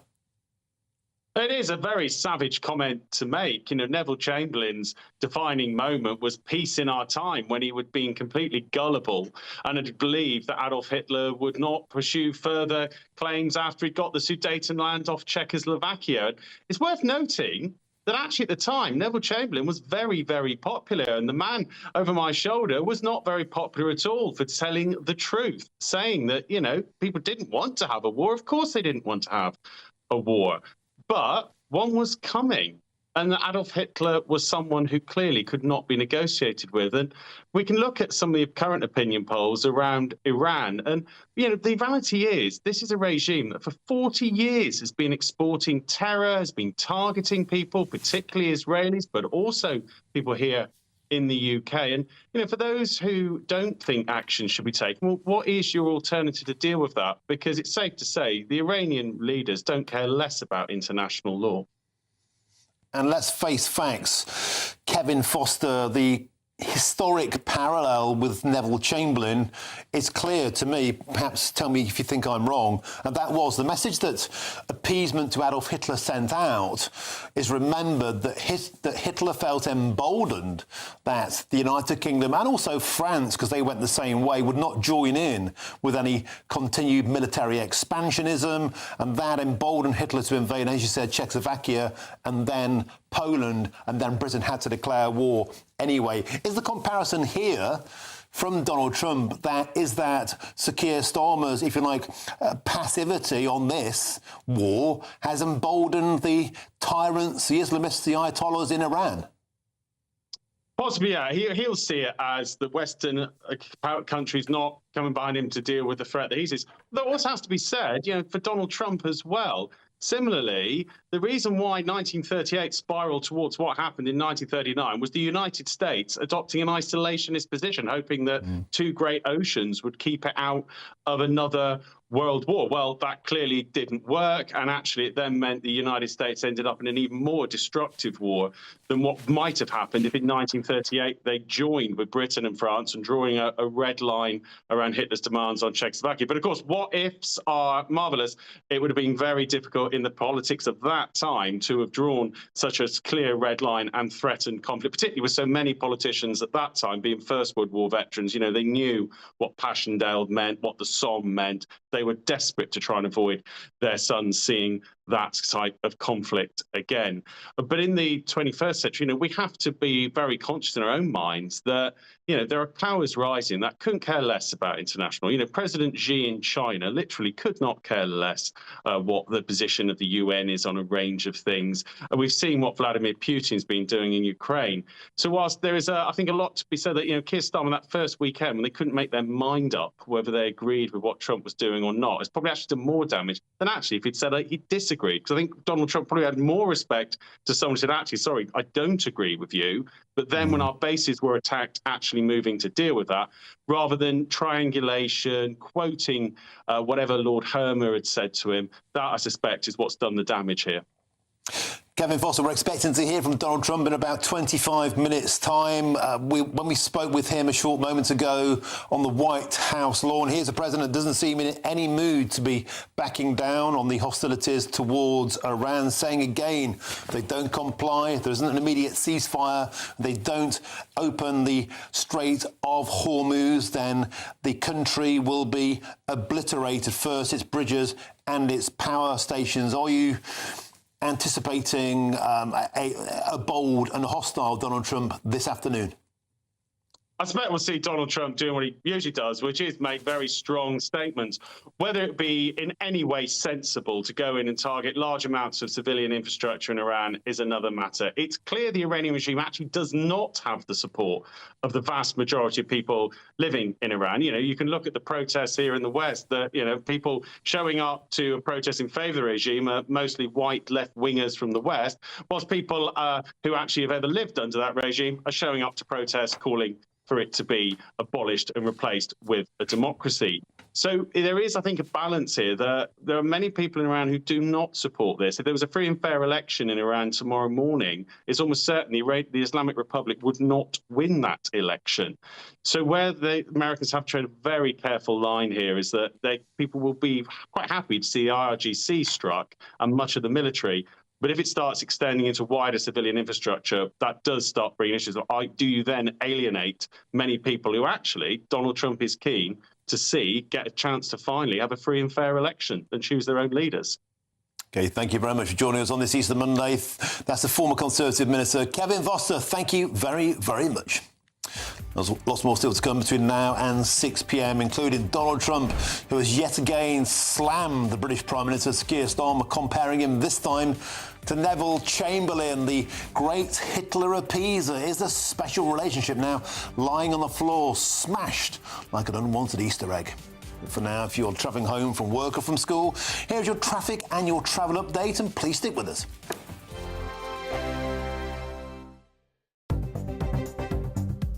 Good afternoon, this is the latest AI travel news from GBNews.com. On the A82 southbound at Arden, plan for an additional 21 minutes due to ongoing vehicle queues.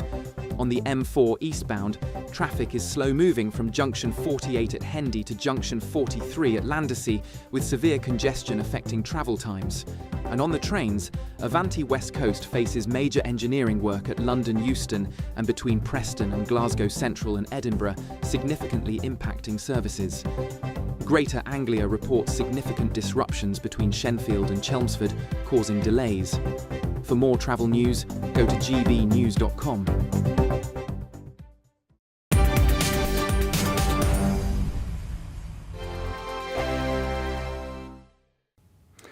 Hello there and welcome to your GB News weather update from the Met Office. Over the next few days we will see plenty of dry and sunny weather. There is still some spots of some showers here and there, but it will turn increasingly warm as we head through the middle part of the week. Now that's all to do with this high pressure system we got out towards the southeast. It is going to keep this low pressure up towards the northwest at bay for much of the coming days. But overnight tonight we will see plenty of clear skies. The cloud that we did see across Northern Ireland will be confined more out towards the west, and we will see increasingly clear skies across Scotland through the early hours of the morning as well. So temperatures will fall away across the northern half under those clear skies, but across the south where the winds are up a little bit, temperatures will stay into those high single figures, maybe even those double figures in a few places across the southwest. Now there will be some mist and fog in some prone spots as well, but as I said, it will still be mild across the south. We will then introduce a little bit more cloud across Northern Ireland by the early hours of Tuesday, and there are a few spots of some showers across the Western Isles of Scotland as well. But a chilly start here. We could see a bit of a grass frost as mentioned, but once that sun does come up, it should melt away rather quickly as well. And then through the day on Tuesday, plenty of sunshine. It will be a pretty warm day across England and Wales as well. Across the west, we do have some high cloud and some rain across Northern Ireland. So sunshine will just turn a little bit hazy through the afternoon, but temperatures much warmer than what we saw on Monday. Highs of around 21, possibly even 22 degrees, which is likely to be the warmest day of the year so far. Now through the evening, this band of rain will slowly move its way eastwards across Northern Ireland and Scotland as well, so it does turn increasingly wet here. But Wednesday, still another bright and sunny day. Temperatures up once again, but as we go through the week, they will slowly start to be on the decline. Westminster's full of talk, but out here, it's the real world. Am I allowed to talk now? No, that's it. This is where it matters, real people and real lives. That's what politics is all about. The fact is Trump made a good start. No. Straight answers, no spin, and just a couple of pints. How many fingers have I got up? About 10. So join me for Lee Anderson's Real World every Friday at 7 p.m. only on GB News. The People's Channel, Britain's news channel. You want to know what's really going on in the corridors of power? Labour don't know what to do with you half the time, and that makes you quite lethal in the chamber. Get behind the headlines with Chopper's political podcast. Join me, Christopher Hope, as I sit down with the great and the good of British politics. We'll see where this ruling takes us. These are the stories shaping our nation. Chopper's political podcast, available now on all platforms. Listen in and stay ahead.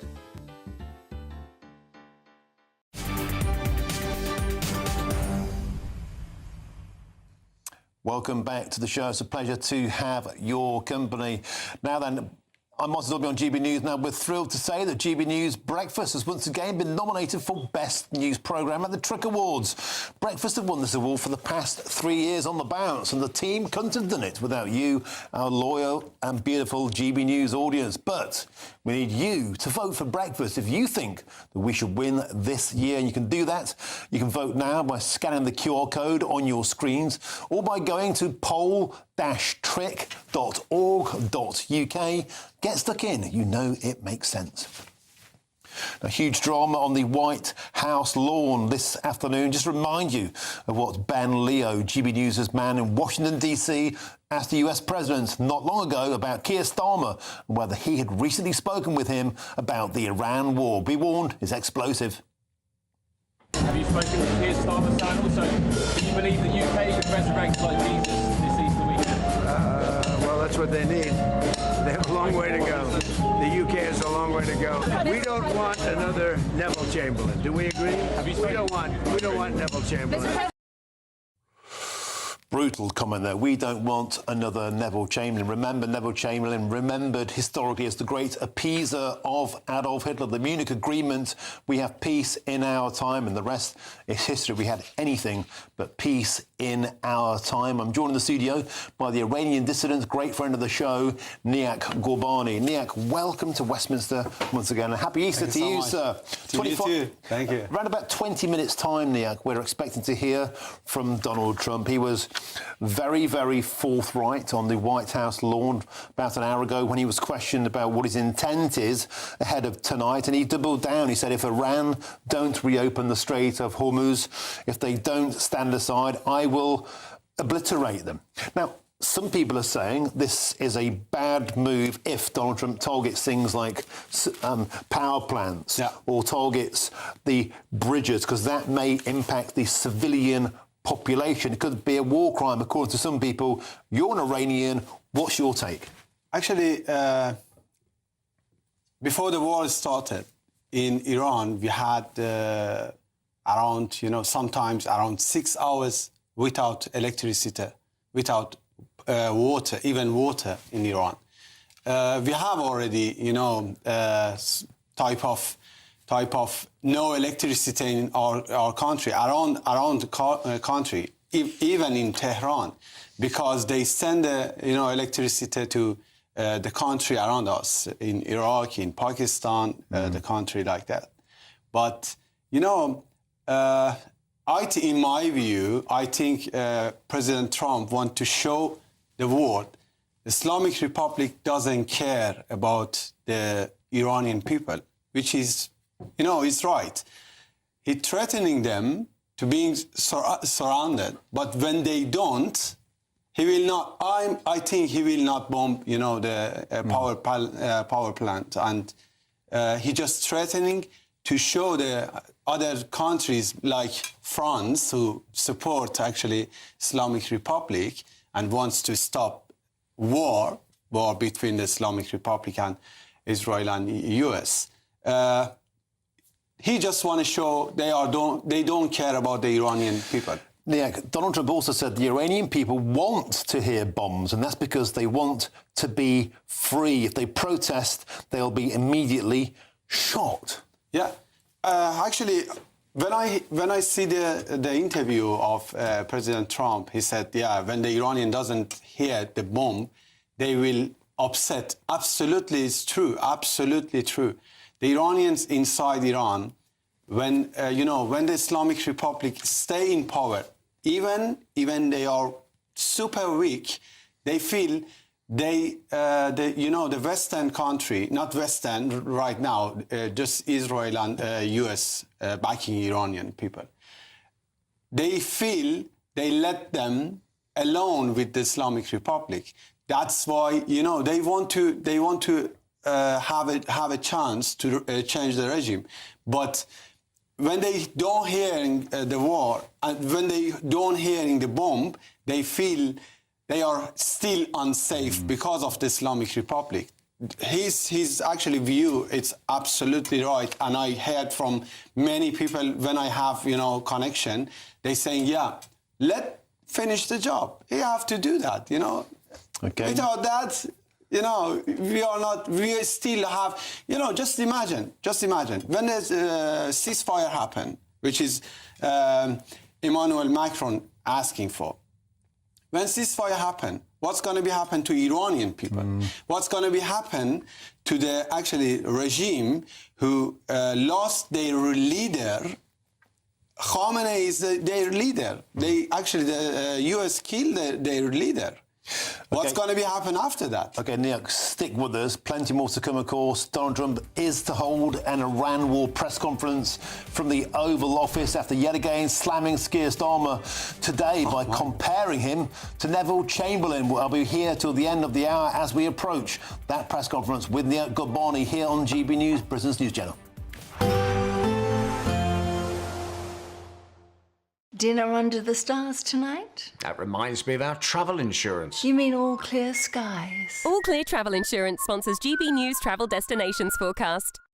Hello there. Lots of fine and settled weather across Europe, plenty of sunshine and some higher temperatures, but I'm afraid if you're heading to Spain and Portugal for the Easter holidays, we are expecting some rain. We've got an area of low pressure just starting to drift its way eastwards, could bring some rain across Portugal and parts of Spain, a little bit heavy at times, but elsewhere mostly dry, settled, particularly across Greece where we have had some heavy rain recently, and the dry, settled weather is set to continue into next week with temperatures widely pushing into the low 20s. All Clear Travel Insurance sponsors GB News travel destinations forecast. As soon as it hits 11 and the headlines come in, Late Edition brings you the breaking news from all the front pages. because the news is going to happen. So get a head start today. Patrick Christie's tonight, Late Edition. Alex Armstrong tonight, Late Edition. From 11 o'clock every night. Only on GB News, the People's Channel, Britain's news channel. At GB News, we love to hear from you, our loyal community. So drop us a line at gbnews.com/yoursay. There you can talk to each other and also to the presenters live on air. gbnews.com/yoursay, because GB News is your channel, Britain's news channel. Britain's newsroom, weekday mornings from 9:30. I'm not quite sure spring has sprung here in North Yorkshire. There you can see some beautiful daffodils behind us, so that's something. But yes, it's the International Day of Happiness decreed by the United Nations. They put together a report every year based on how happy 147 countries across the world are. And in their report as well, they focus on different things each year. This year they've been focusing on the link between social media and happiness. But the list of those countries, where does Britain come, would you say? Well, it comes at number 28 out of 147, so it's not even on the top 20 list. The top 5, though, of happy countries, number 1 is Finland, then that's followed by Iceland, Denmark, Costa Rica and Sweden. And at the bottom of the list are Sierra Leone and Afghanistan. But we're here in Skipton as last year it was voted the happiest place to live, and that was a survey done by Rightmove, and there was a variety of things that made it the happiest place to live. It's a bustling market town. The market's on, in fact, today. It's got a medieval castle, a medieval church, winding cobbly streets, plenty of shops to go to, both chain stores and independent stores, and lots of lovely restaurants and cafes as well. I've been speaking to people here in Skipton about what they love about the town. This is what they told me. Skipton's great. The chatty people. Everywhere you go, it's not just because you're a tourist visiting. I'm a non-Skiptonian that moved here, and I feel welcomed. I was born and bred here in Skipton, so it's my hometown. I absolutely love it. The people are fantastic. The people are so friendly, and it's just the happiest place to be. GB News, the People's Channel. Join me, Nana Okoye, for an informative, interactive news programme with a difference. It's fun. No, he didn't say that, Dave. I'm so surprised. I think there's an element of truth to that. Join me from 3 p.m. every weekend, only on GB News, Britain's news channel. 10 to 6, welcome back. Now, very shortly, the US President Donald Trump will be holding a press conference from the Oval Office on the war in Iran as we count down to that hugely significant moment. I'm delighted to be joined in the studio by the Iranian dissident Niak Gorbani. Niak, always an absolute pleasure. We were talking in the break there about how you rarely get in touch with people in Iran now because there's a complete internet blackout and a clampdown, but when you do get in touch with them, they are supportive of what Donald Trump is doing. Absolutely. They are, always, I keep repeating myself, the Islamic Republic show the world you can't negotiation with them, and the Iranians can't actually peacefully protesting, because when they protesting against them, they shot them. This is simple, actually, simple view. You can see how they respond to Iranian people, how they respond to anyone who are against them. That's why they are supporting bombing Islamic Republic. Not bombing Iran, they bombing Islamic Republic. You see that. Many times, many actually bases of the IRGC get bombed. But they still have lots of, different, bases, because since 47 years, they just focus on Iranian people. Focus on killing us. They're executing around 5 young people from the Lion and Sun movement. And just to make it clear to our viewers and listeners, the regime, the Islamist regime, isn't wanted by the public, the Iranian public. And if there were to be such a fanciful thing as a free and democratic and open election in Iran, you believe they'd be wiped out? The actually election with the Islamic Republic will not happen. No. Never. Free election, I mean. They're despots, dictators. Yeah. But after the Islamic Republic, when you, for example, even talking about Islamic actually viewer just coming to power, just give them some power, nobody in Iran will accept it. Nobody. Young generation, 100%, they are not support, any type of Islam. My generation, we are in middle age. Okay, they will not. Yeah, we have 50 seconds left on the show. I'd like the final word to go to you. If President Trump was listening in now, or anybody from his office, what would you say to him? Keep going. Keep going. Finish the job. Support Crown Prince, which is representing the Iranian people, and have a negotiation with him. He's a true person you can negotiation with, and you can actually have a peace in future if you have a final question. Got 20 seconds. Are you hopeful that your beautiful country will once again be returned to people like you? Absolutely yes. Absolutely yes. That will happen because the Iranians are done with the Islamic Republic, and will that happen? Yeah, Daubney, it's always an absolute delight to have your company. Don't forget, Donald Trump due to speak imminently. Up next, it's Jubes & Co with Dawn Newsom. I'll be back at 7 p.m. See you then.